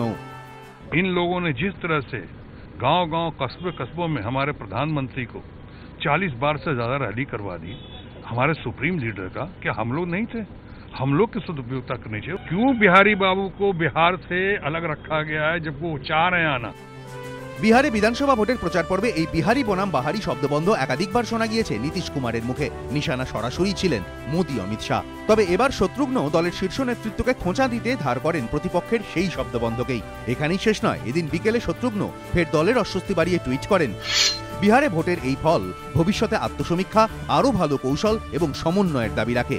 বিহারবাসীকে আরও একবার স্যালিউট। বিজেপির কাটা ঘায়ে নুনের ছিটে দিতে ছাড়েনি এনডিএ সরকারের শরিক শিবসেনাও। বিহারে শোচনীয় হারের দায়কার তা নিয়ে চাপান উত্তরের মধ্যেই শিবসেনা আঙুল তুলেছে সরাসরি নরেন্দ্র মোদীর দিকে। जब आपने चुनाव मोदी जी के नाम पे जीते थे देश में, तो मोदी जी का विजय था। तो जरूर मैं मानता हूँ हार नेता का पराभव होता है, तो नेता ने स्वीकार करना चाहिए। উন্নয়নের প্রশ্নেও কি নীতিশের কাছে হেরে গেলেন মোদী? এই প্রশ্ন উঠছে খোদ তার শরিক লোক জনশক্তি পার্টির প্রধান রামবিলাস পাসওয়ানের ছেলের কথা থেকেই। मुझे लगता है कि शायद हमारे गठबंधन से ज्यादा विकास पर नीतीश जी के विकास पर बिहार की जनता ने विश्वास किया। হারের বিড়ম্বনার মাঝে দলের অন্দরে এই কটাক্ষের ধাক্কা বিজেপির অস্বস্তি আরও বাড়াবে বলেই মত রাজনৈতিক পর্যবেক্ষকদের একাংশের। এবিপি আনন্দ। প্রকাশদা, আপনাদের মূল স্লোগান ছিল বিকাশ কি হোগি তেজ রফতার জব কেন্দ্র আর রাজ্য মে হোগি এক সরকার। মানে আমি বলছি এই চূড়ান্ত ব্যর্থতা, 60 অব্দি আসন সংখ্যা ছুঁতে পারলো না, এ তো কেন্দ্র সরকারের কাজকর্ম, প্রধানমন্ত্রী সবকিছুর প্রতি মানুষের অনাস্থা। আজকে জিতলে আপনি তো এসে বলতেন সবার আগে যে প্রধানমন্ত্রী নরেন্দ্র মোদীর জয়। এখানেই শেষ নয়, আজকে 10টা অবধি 9:30 অবধি প্রায় সমস্ত সর্বভারতীয় চ্যানেল তারা যা ফিগার দিচ্ছিল তাতে আপনাদের জোট অনেক এগিয়ে ছিল। মানে মিনিমাম 14 থেকে 20-র গ্যাপ ছিল সমস্ত চ্যানেলে। আপনার নেতারা বলতে শুরু করে দিয়েছিলেন যে সম্পূর্ণভাবে প্রধানমন্ত্রীর জয়। তো কৃতিত্বের ভাগ নেবেন আর ব্যর্থতার দায় নেবেন না? না না, দুটো দায় নিশ্চয়ই নিতে হবে। ব্যর্থতারও কারণ থাকে, একক প্রধানমন্ত্রীর হার নয়। আমাদের বিহারের পুরো টিম যারা ম্যানেজার, যারা ইলেকশন ম্যানেজার, অমিত শাহকে বলছেন, যারা ইলেকশন ম্যানেজার ছিল, অমিত শাহ বলুন, নাম করে বলুন। আরে অমিত শাহ কেন, অনেকেই ছিলেন। অমিত শাহ তো একা ছিলেন, আমাদের পার্টি একটা ইউনিট হিসাবে কাজ করে, একটা ইউনিট হিসাবে কাজেই হারেরও কোনো কারণ থাকে, কটা র্যালি করেছে? 33টা। ভারতের ইতিহাসে হয়নি কোনোদিন, আমি বলছি প্রভাকরদা হয়নি। এবং বিজেপি লেড গভর্নমেন্ট চিফ মিনিস্টারদের বেশি হারে দেওয়া হয়েছে। না প্রশ্নটা হচ্ছে না কেন? শুনুন, পিটিআই আধ ঘন্টা আগে একটা টেক করেছে, আমি জানি না পিটিআই দায়িত্ব নিয়েই করে সাধারণত। পিটিআই বলছে যে পরের কেন্দ্রীয় মন্ত্রিসভার রদবদলে এই শাস্তি হিসেবে বিহারের সমস্ত যারা মন্ত্রী আছেন তারা বাদ পড়ে যাবেন, সেই জায়গায় আসাম এবং আরেকটি রাজ্য থেকে, উত্তরপ্রদেশ থেকে তারা সেই গ্যাপটা পূরণ করবেন। আমি বলছি যে মন্ত্রীরা দায় নেবেন আর মন্ত্রীদের শাস্তি হবে, আর যিনি প্রধান মুখ তিনি দায় নেবেন না। না না, ক্যাম্পেইনের দায়িত্ব দেওয়া হয়েছিল যাদের ইলেকশন ম্যানেজার, তারা অনেক, মোদিজি কি করেছেন, গেছেন মিটিং করেছেন, তাছাড়া তো আর কিছু করেন। আমি জানি না আপনি পাটনায় এর মধ্যে ফ্লাইটে নেমেছেন কিনা, 1 কিলোমিটারের মধ্যে 3টে হোর্ডিং, কোনো অন্য রাজনৈতিক দল নেই, 3টেতেই কোনো সুশীল মোদীর ছবি নেই, এমনকি প্রজেক্টেড আপনাদের কোনো সিএমও ছিল না, শুধুমাত্র নরেন্দ্র মোদীর ছবি। সেই ক্যাম্পেইন ম্যানেজাররা ভেবেছেন যে মোদির ছবি লাগালে হয়তো বেশি মাইলেজ পাওয়া যাবে। স্লোগানটা কি ছিল? ঘর ঘর মোদি, হর হর মোদি। কিন্তু এর জন্য তো মোদিজির তরফ থেকে কোনো ইন্ডিকেশন আসেনি যে খালি মোদি আমার ছবি লাগবে। না, ক্যাম্পেইন ম্যানেজার হলো তো, কিন্তু আমি ক্যাম্পেইন ম্যানেজার আমি কি বলছি, ওটা তো ক্লিক করলো না, তো তার মানে আপনি এটা স্বীকার করুন যে ক্লিক করবে, তার তো মানে নেই। আপনি কেন্দ্র সরকারের উন্নয়ন বলবেন, সবসময় প্রধানমন্ত্রীর বিকাশ বলবেন, আবার নিশ্চিত। হ্যাঁ, তো ক্লিক না করলে আমরা বিকাশের উপর ভোট চেয়েছিলাম, মানুষ বিহারের মানুষ বিকাশের যে নমুনা দেখেছেন, যে ম্যান্ডেট দিয়ে ডালের বাটি আমরা মেনে নিচ্ছি, প্রতিদিন ডালের বাটিতে এলপিজি সিলিন্ডারে যা নমুনা পাচ্ছেন, বিকাশ বিশ্বাস করেননি। এই তো হতে পারে, আমি বলছি না, কিন্তু আমি বলছি কনক্লুশন তো এই হতে পারে। আমরা কমিউনিকেট করতে পারিনি, এটা তো আমাদের ব্যর্থতা। একটা বড় ব্যাপার, বিদেশি ব্যাংকে আটকে থাকা গচ্ছিত টাকা মোদি ফেরত আনবেন। তো আপনাদের বলছে না হয়েছে, এই বামপন্থীরা নিয়ে আসবে আগের টাকার হিসাবটা দিন, কোন ব্যাংকে কোথায় আছে। না অশোক দা, একটু কাইন্ডলি ব্যাংকের টাকার হিসাবটা দিন, কোন ব্যাংকে কোথায় আছে হিসাবটা দিন, হিসাবটা নিয়ে আসুন না। আমি আবার উদয়নদার কাছে আসবো, তার আগে আপনাদের দেখাবো একদিকে উন্নয়নের বড় বড় গালভরা প্রতিশ্রুতি, আর অন্যদিকে নীতিশ কুমারের একেবারে স্পষ্ট কোনো ব্যক্তিগত আক্রমণে না গিয়ে শুধুমাত্র পরের সরকার, তার সরকার যদি গঠিত হয় মানুষকে সুশাসন দেবেন, এইটুকু। এই সংযত বার্তায় শেষ পর্যন্ত বাজিমাত করলো। দেখুন,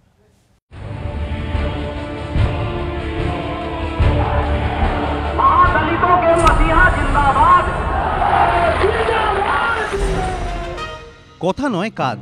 ঘনিষ্ঠরা বলেন এটাই নীতিশ কুমারের নীতি, এটাই তার আপ্তবাক্য। যে আপ্তবাক্যে আস্থা রেখে তৃতীয়বারের জন্য রাজপাট সুশাসন বাবুর হাতে তুলে দিল বিহারের জনতা। হ্যাঁ, এই নামেই এখন পরিচিতি নীতিশ কুমারের। बिहार के स्वाभिमान की जीत, महागठबंधन को बिहार के लोगों ने जबरदस्त समर्थन दिया, तो बिहार के लोगों ने बता दिया कि इसमें उनका मन पूरी तरह बना हुआ था। বিহারের বখতিয়ারপুরের সাধারণ পরিবারের ছেলে, বাবা স্বাধীনতা সংগ্রামী রাজা রাম লক্ষণ সিংহ, মা পরমেশ্বরী দেবী। আজকের পোরখাওয়া এই রাজনীতি কর্মজীবন শুরু করেছিলেন বিদ্যুৎ বিভাগের ইঞ্জিনিয়ার হিসেবে, কিন্তু কিছুদিনের মধ্যেই বখতিয়ারপুরের মুন্নার মনে জায়গা করে নেয় রাজনীতি। চাকরি ছেড়ে রাজনীতির পথে পা বাড়ান নীতিশ কুমার। জয়প্রকাশ নারায়ণের অনুরাগী এবং তার আন্দোলনে অংশ নেওয়া নীতিশ জেলেও যান। যত সময় গড়িয়েছে রাজনীতির তত গভীরে বিচরণ করেছেন তিনি, কিন্তু কোনোদিনও দূরে সরেননি জাতীয়তাবাদের পথ থেকে। हम लोग तो सबको साथ लेकर चलेंगे, समाज के सब तत्व की कठिनाई को देखेंगे। রাজনীতির পথে চড়াই উতরাই এসেছে। লালুর সঙ্গ ত্যাগ করে বিজেপির সঙ্গে পথ চলেছেন, আবার দীর্ঘ 11 বছর পর মোদির নামে আপত্তি জানিয়ে বিজেপির সঙ্গেও সম্পর্ক ছিন্ন করেছেন। भारतीय जनता पार्टी के साथ वर्षों का संबंध टूटा, इसकी जिम्मेवारी भारतीय जनता पार्टी की। তবে রাজনীতির ময়দানে নীতিশের মাস্টার স্ট্রোক অবশ্যই পুরনো বন্ধুর সঙ্গে নতুন করে দোস্তি। इतना बड़ा मैंडेट गरीबों ने हम लोग को दिया है, अगर हम लोग के अंदर कहीं भी किसी तरह की बात हुई तो जनता कभी भी हम लोग को माफ नहीं करेगी। इतना होश और हवास हम लोग को है। আক্রমণ এসেছে, শির দ্বারা শক্ত তার জবাবও দিয়েছেন নীতিশ কুমার। মোদির ডিএনএ কটাক্ষকে পরিণত করেছেন বিহারি বনাম বাহারি যুদ্ধে। তবে নীতিশ ঘনিষ্ঠরা বলেন বিহার রাজনীতির চাণক্য হলেও রাজ্য পরিচালনায় তাঁর মন্ত্র সুশাসন। রেলমন্ত্রী থাকাকালীন যেমন তিনি চালু করেছিলেন অনলাইনে টিকিট বুকিং কিংবা তৎকাল টিকিটের মতো পরিষেবা, তেমনি বিহারে তো এখন তাঁর আরেক নামই সুশাসন বাবু, যার দাপটের সামনে এসে থেমে গেল মোদি অমিত শাহের বিজয় রথ। এবিপি আনন্দ।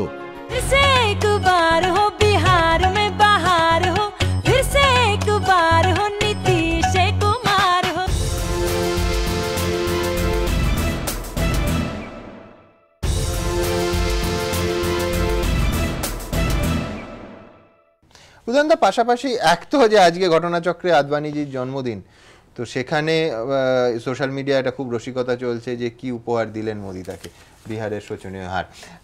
জোকস অ্যাপার্ট, লালু প্রসাদ যাদব আরেক বর্ণময় রাজনৈতিক চরিত্র, বারবার একেবারে মনে হয় খাদের কিনারায় শেষ হয়ে গেল, ধ্বংস হয়ে গেল লালুর রাজনৈতিক কেরিয়ার, তারপর ফিনিক্স পাখির মতো আবার উত্থান। আজকে জমিয়ে বসে নীতিশ কুমার অদ্ভুত একটা স্ট্র্যাটেজি নিয়েছে, সাংবাদিক সম্মেলনে দেখলাম নীতিশ কুমার একেবারে দায়িত্বশীল কথা, উন্নয়নের কথা, তার বাইরে বিরোধীদের শুধুমাত্র ধন্যবাদ দেওয়া ছাড়া আর কিচ্ছু করেননি, কোনো রকম আক্রমণ নয়। আক্রমণ করেছেন লালু, একবার বলছেন যে মোদি ভেবেছিলেন যে পাটনা হয়ে কলকাতা যাবেন, বিহারের মানুষ তাকে খালি পায়ে ফেরত পাঠিয়েছে। আবার বলছেন যে এই রাজ্যে এবার একটা স্টেবল গভর্নমেন্ট, এইবার দিল্লি গিয়ে মোদিকে ধাক্কা দেবেন। আমি বলছি আক্রমণের ভার নিয়েছিলেন লালু। এই পুনরুজ্জীবনের আপনার কি বিশ্লেষণ? না দেখুন, এখানে যেটা বলার সেটা হচ্ছে এমনি সাধারণ চোখে দেখলে এই যে অমিত শাহ যে ভয়ঙ্কর মন্তব্য করেছেন, বা বিজেপি নরেন্দ্র মোদীকে নিয়ে হিন্দুত্বের বদলে মোদিত্বের একটা যে কাঠামো গড়ে তুলেছিল, তার একটা মুক্তর জবাব, এই ঔদ্ধত্যের, এই অহংকারের একটা মুক্তর জবাব বিহারের মানুষ দিয়েছেন লালু প্রসাদ এবং নীতিশ কুমারের হাত ধরে, এবং কংগ্রেসও তার সাথে ছিল। একটা জিনিস মনে রাখতে হবে যে লালু প্রসাদের থেকে বিশ্বাসযোগ্য বিজেপি বিরোধী কিন্তু বিহার রাজনীতিতে আর কেউ নেই এই মুহূর্তে। জয়প্রকাশের শিষ্যদের মধ্যে লালু প্রসাদই সবচেয়ে বিশ্বাসযোগ্য, এবং লালু প্রসাদই কিন্তু এই পিছড়ে বর্গ এবং অতি পিছড়ে বর্গের যে এবং যাদব মুসলিম এই নিয়ে একটা যে মহাজোট তৈরি করা, এটা তো মহাগঠবন্ধন, সেটা তো রাজনৈতিক স্তরে, কিন্তু সামাজিক স্তরে যে সোশ্যাল ইঞ্জিনিয়ারিং, এটা লালু প্রসাদ তার প্রথম জমানায় প্রথম 5 বছরে নিখুঁত কারিগর, এবং ওখানে যে সাধারণ মানুষের মানে নিজ জাতির মানুষের যে মাথা তুলে দাঁড়ানোর ক্ষমতা, এটা লালু প্রসাদই এনেছিলেন। কিন্তু যেটা উদাহরণ মনে আছে যে রিপোর্টিং করতে যখন বিহারে যেতাম, তো আমরা তো বারবার লালুর বিরুদ্ধে ওটা দুর্নীতির অভিযোগ ইত্যাদি নিয়ে মিডিয়ায় ভরে থাকতো। তো আমার একাধিক মানুষ বলেছেন যে আপনারা ভাবতে পারবেন না যে একটা বাসে ঠাকুররা কেউ উঠলে আমরা দলিতরা উঠতে পারতাম না, সেই অধিকার লালু দিয়েছেন। এবং তার প্রতিশোধে ওখানে উচ্চ বর্ণের মানুষরা আজও লালুকে লালুই বলে, লালু প্রসাদ বলে না, এবং লালুয়া বলে ডাকে ওখানে উচ্চ বর্ণের মানুষরা। তাতে লালু প্রসাদ যাদবের খুব একটা কিছু এসে যায় বলে আমার মনে হয় না। কিন্তু লালু প্রসাদ যাদবের তৃতীয় জমানা, বিশেষত রাবড়ি দেবী যখন মুখ্যমন্ত্রী ছিলেন, তখন কিন্তু বিহারের সবচেয়ে দুর্দিন, এবং সেখানে শঙ্কর সেন ঠাকুরের একটা বই আছে, making of Lalu Prasad, unmaking of Bihar. হ্যাঁ, সেখানে দেখা গেছে যে এক্সটর্শন এবং তোলাবাজি এবং আপনার অপহরণ, এইটা প্রায় শিল্পের পর্যায়ে চলে গেছিল, এবং জঙ্গলরাজ সেই সময় যেভাবে মাথাচাড়া দিয়েছিল। এখন এইবারের নির্বাচনে মনে হচ্ছিল যে নীতিশ কুমার লালু প্রসাদ যাদবকে নিয়ে বোধহয় কিছুটা ভুল করলেন, কিন্তু সেটা হয়তো ইলেকটোরাল গেইনের ক্ষেত্রে ভুল করেননি। কিন্তু বিজেপির সমর্থক অনেকে বলতে শুরু করেছেন অলরেডি যে বিহারের আবার হাতে হারিকেন হচ্ছে।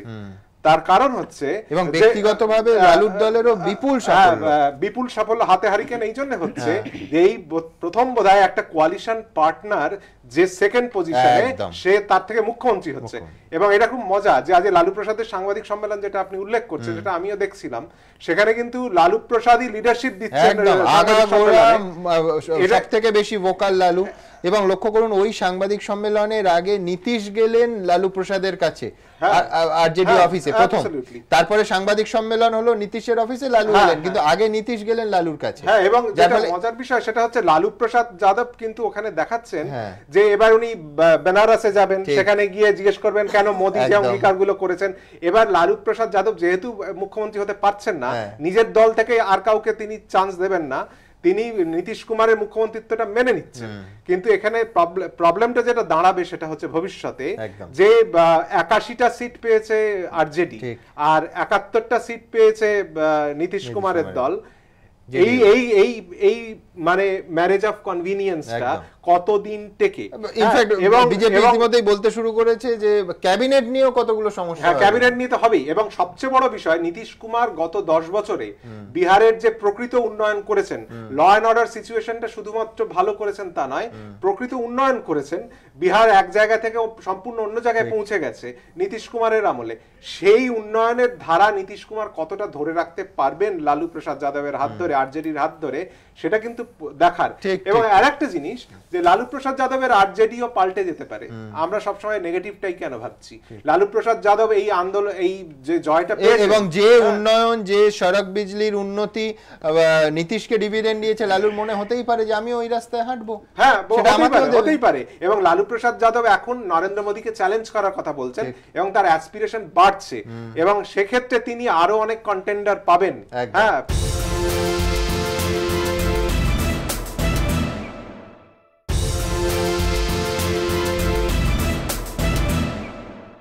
তার পাশের রাজ্য, কারণ উনি বেনারসের পরেই কলকাতা আসবেন বলেছেন, এবং সেখানে এসে কার সাথে দেখা করবেন, কার সাথে কোয়ালিশন তৈরি করতে পারবেন, কাকে নিজের নেতা হিসেবে মানে নিজের নেতা হবেন। জাতীয় রাজনীতিতে লালুর নিজের ভাবমূর্তি এই বিহার ভোটের ফলে কোনো সন্দেহ নেই যদি যথেষ্ট উজ্জ্বল এবং উজ্জ্বলতর হলো।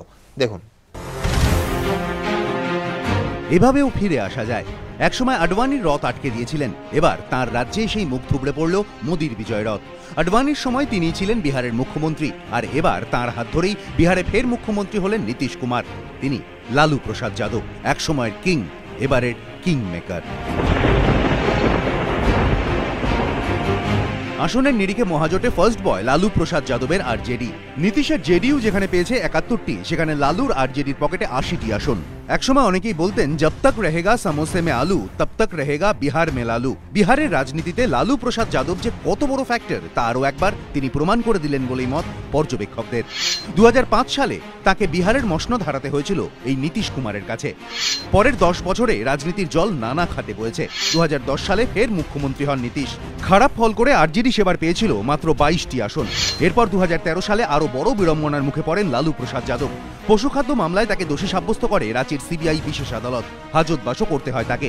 এরপর 2014 সালের লোকসভা ভোটে 40টির মধ্যে মাত্র 4টি আসন পায় লালুর আরজেডি। এই প্রেক্ষাপটে অনেকেই বলছিলেন এবারের ভোট লালু প্রসাদ যাদবের কাছে একটা বড় পরীক্ষা, কারণ মহাজোট পরাস্ত হলেই তাকে অনেকে দোষারোপ করতে পারেন। বলতে পারেন লালুর আমলের গুন্ডারাজকে এখনো ভুলতে পারেনি মানুষ, তার জন্যই লালু নীতিশ জোটের থেকে মুখ ফিরিয়েছে তারা। লালু প্রসাদ যাদব অবশ্য ছিলেন জয়ের ব্যাপারে আত্মবিশ্বাসী। প্রচার পর্ব থেকেই তিনি আক্রমণাত্মক ফর্মে। মোদি বা তার দলের কোনো নেতা সুর চড়ালেই পাল্টা জবাব দিতে দেরি করেননি আরজেডি সভাপতি।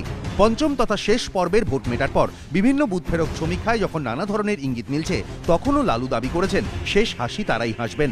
শুধু তাই নয়, জেডিইউকে যে আরজেডি টেক্কা দিতে চলেছে সেই আঁচও কি তিনি পেয়েছিলেন? সেই প্রশ্ন অনেকে এখন তুলছেন, কারণ ফল বেরোনোর আগেই লালু জানিয়ে রেখেছিলেন তার দল বেশি আসন পেলেও মুখ্যমন্ত্রী হবেন নীতিশ কুমারই।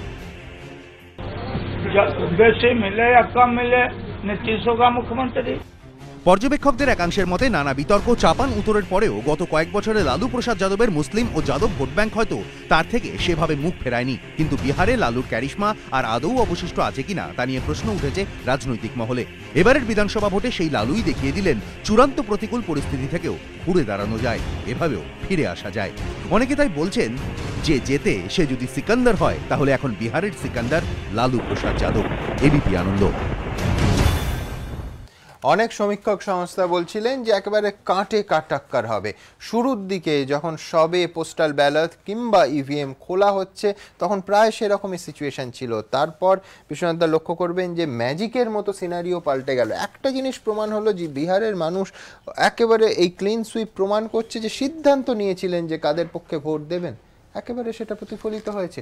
কোনো ওই ফেন্সিটাররা কোন দিকে গেছে কি গেছে কোনো পার্সেন্টেজে তার কোনো রিফ্লেকশন থাকার কথা নয়। একেবারে স্থির বিশ্বাসে মানুষ এদের 60-এর কমে পাঠিয়েছেন আর ওদের দুহাত ভরে সমর্থন দিয়েছেন। প্রত্যেকটা ফেজে এটাকে বলে জনগণের রাজনৈতিক সিদ্ধান্ত। জনগণ পলিটিক্যালি ডিসিশন নিয়েছিল ভোট কোন দিকে দেবে। আমরা ফেজ ওয়াইজ নির্বাচনের ফলাফলগুলো দেখি, প্রত্যেকটা ফেজে কিন্তু জয়ী হয়েছে আরজেডি জেডিইউ জোট। যে জনগণের সিদ্ধান্ত বলছেন তার জন্য আগে জোটটা রাজনৈতিক সিদ্ধান্ত নিয়ে জোটটা করতে হয়েছিল। তাতে কংগ্রেসের একটা ভূমিকা ছিল। লোকসভা নির্বাচনের পরে 10টা বিধানসভার উপনির্বাচন হয়, সেই সময় লালু প্রসাদ এবং নীতিশ কুমাররা জোট গঠন করেন কংগ্রেসকে সঙ্গে নিয়ে। ওখানে 10টা বিধানসভার মধ্যে 6টা বিধানসভায় তারা দখল করলেন, যেখানে 8টা বিধানসভা এগিয়ে ছিল বিজেপি লোকসভা নির্বাচনের নিরিখে। ওটা কিন্তু ছিল ট্রায়াল জায়গা, মানে ওটাই ওনারা বুঝতে পেরেছিলেন, জমিটা মাপার সুযোগ পেয়েছিলেন ওখানে। এবং তার পরবর্তী সময় তারা সিদ্ধান্ত নিলেন যে একমাত্র আমরা বাঁচতে পারি, মানে এটা বলে ডেডলি অ্যালায়েন্স। যে অ্যালায়েন্সটা তৈরি করেছে সেটার উত্তর দেওয়ার মতন জায়গা বিজেপি ছিল না, যার জন্যই বিজেপি সমস্ত তাস খেলেছে। কাস্টের তাস খেলেছে, কুশওয়ার থেকে শুরু করে একের পর এক মানে মহাদলিত নেতাদেরকে ভাঙিয়ে নিয়ে যাওয়া নিজের শিবিরে, তারপরে সাম্প্রদায়িকতার তাস খেলেছে, মানে কোনো তাস বাকি রেখে নেই রাজনীতিতে।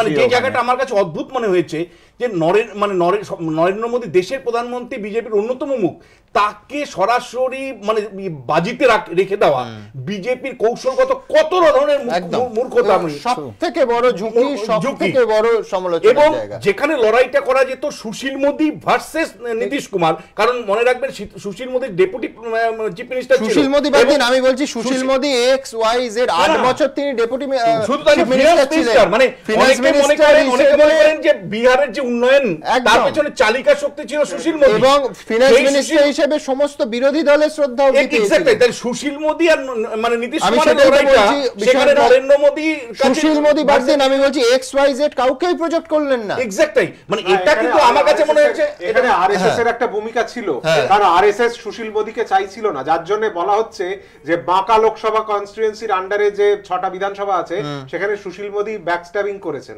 এবং আরএসএস এর মানে যে বক্তব্য সেই অনুযায়ী রাজেন্দ্র সিং বলে একজনকে তারা নাকি গ্রুম করছে, যিনি ঝাড়খণ্ড বিধানসভা নির্বাচনে খুব ভালো ভূমিকা পালন করেছিলেন।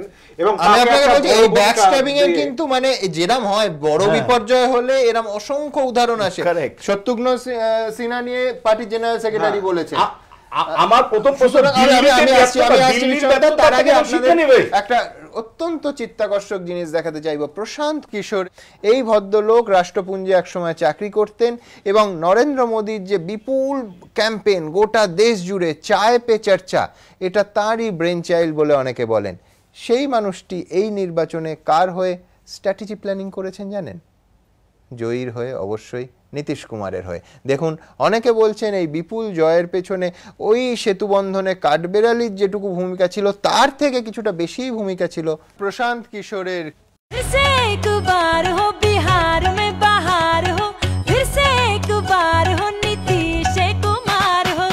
বিহারে বাহার, বিহারে নীতিশ কুমার।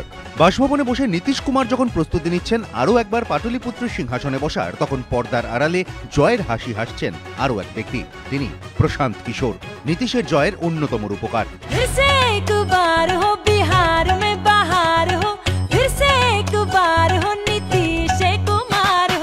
ঝকঝকে চেহারার এই সৌম্যদর্শন তরুণী এবার বিহারের বিধানসভা ভোটে নীতিশ কুমারের চিফ স্ট্র্যাটেজিস্ট। যে প্রচার অস্ত্রে নরেন্দ্র মোদী অমিত শাহদের পরাস্ত করেছেন নীতিশ, সেই অস্ত্র পরিচালনার দায়িত্ব ছিল প্রশান্তর কাঁধেই। রাজনীতির অলিন্দে তাঁর নাম the man with the midst touch. যা স্পর্শ করেন তাই শোনা, যার পাশে থাকেন সেই জয়ী। রাষ্ট্রপুঞ্জের চাকরি ছেড়ে দেশে ফিরে সিটিজেন্স ফর অ্যাকাউন্টেবল গভর্নেন্স বা সিএজি নামে একটি সংস্থা তৈরি করেন তিনি। লক্ষ্য ছিল ভারতের ভোটযুদ্ধের পরিভাষা বদলে দেওয়া, তাকে আরও হাইটেক করে তোলা। প্রশান্ত অ্যান্ড কোম্পানির প্রথম বড় সাফল্য গুজরাতে নরেন্দ্র মোদীর জয়। সেবার গুজরাট বিধানসভা ভোটে মোদীর প্রচার কৌশল নির্ধারণের দায়িত্বে ছিলেন প্রশান্ত। তবে এসবকে ছাপিয়ে যায় প্রশান্তর পরের সাফল্য। 2014 লোকসভা ভোটের আগে প্রচার মাধ্যমে মোদী ঢেউ তোলার নেপথ্যেও ছিল এই প্রশান্তরই মগজাস্ত্র। তার মাথা থেকেই বেরিয়েছিল চায় পে চর্চা, তার কলম থেকে বেরিয়েছিল আব কি বার মোদী সরকার। এই প্রশান্তই কার্যত ঘরে ঘরে পৌঁছে দিয়েছিলেন নরেন্দ্র মোদীকে, আর এবার বিহারের মানুষের কাছে পৌঁছে দিলেন নীতিশ কুমারকে। ভোটের আগে রাষ্ট্রপুঞ্জের এই প্রাক্তন কর্তার হাতেই নিজের ভোট প্রচারের কৌশল তৈরির গুরুদায়িত্ব তুলে দেন নীতিশ কুমার। কঠিন লড়াই, তাই চ্যালেঞ্জও ছিল কঠিন। সর্বশক্তি দিয়ে ঝাঁপিয়ে পড়েন প্রশান্ত। প্রচারের স্লোগান থেকে জনসংযোগের মাধ্যম, সবকিছু নির্ধারণেই গুরুত্বপূর্ণ ভূমিকা নেন তিনি। বিজেপির হাইটেক রথের মোকাবিলায় নীতিশের হয়ে 5000 সাইকেল পথে নামান তিনি, কারণ তার মনে হয়েছিল সড়কপথ শেষ হলে রথ থেমে যাবে, কিন্তু সাইকেল ছুটতে পারবে পুকুরের আল ধরেও। এমনকি নীতিশ কুমারের হর ঘর দস্তক কর্মসূচির নেপথ্যেও ছিল প্রশান্তর মস্তিষ্ক। মোদীর চায় পে চর্চার মোকাবিলায় শুরু হয় নীতিশের পর্চে পে চর্চা। সর্বোপরি ভোটের আগে নয়া স্লোগান।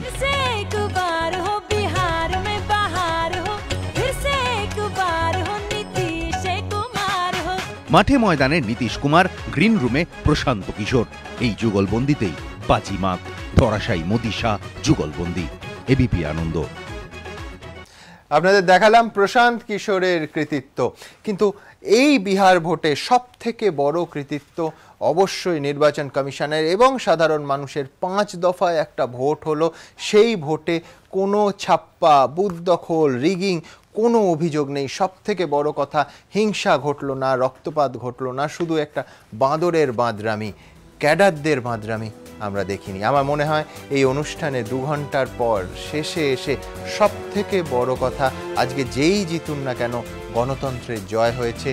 শাসক দল কিংবা বিরোধী দল, জয়ীরা কিংবা পরাজিতরা, কেউ ভোট দিতে পারেননি বা গণতান্ত্রিক ভোটাধিকার প্রয়োগ করতে পারেননি এই অভিযোগ তুলে গণতন্ত্রকে কলঙ্কিত করেননি। তার কারণ একটা সুষ্ঠু নির্বাচন হয়েছে। পশ্চিমবঙ্গের মানুষ আমরা এই রকম একটা সাধারণ ব্যবস্থা কিন্তু আমাদের এখনকার পরিপ্রেক্ষিতে সুদিন কি আশা করতে পারি না?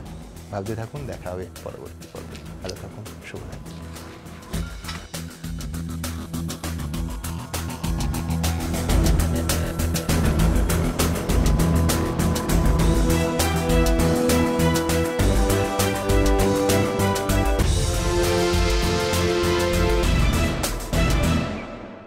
নিবেদন করছে কোনার্ক ডিএসপি সিমেন্ট, ঢালাইয়ের যান, পাওয়ার্ড বাই বন্ধন ব্যাংক। ভালো আপনার, ভালো সবার। সহযোগী নিবেদক Vivekananda hospital, Durgapur. Complete heart এবং brain stroke treatment. Wild stone fine fragrance deos designed in France এবং লয়েড এলইডি টিভি, जो दे खुशियों की गारंटी।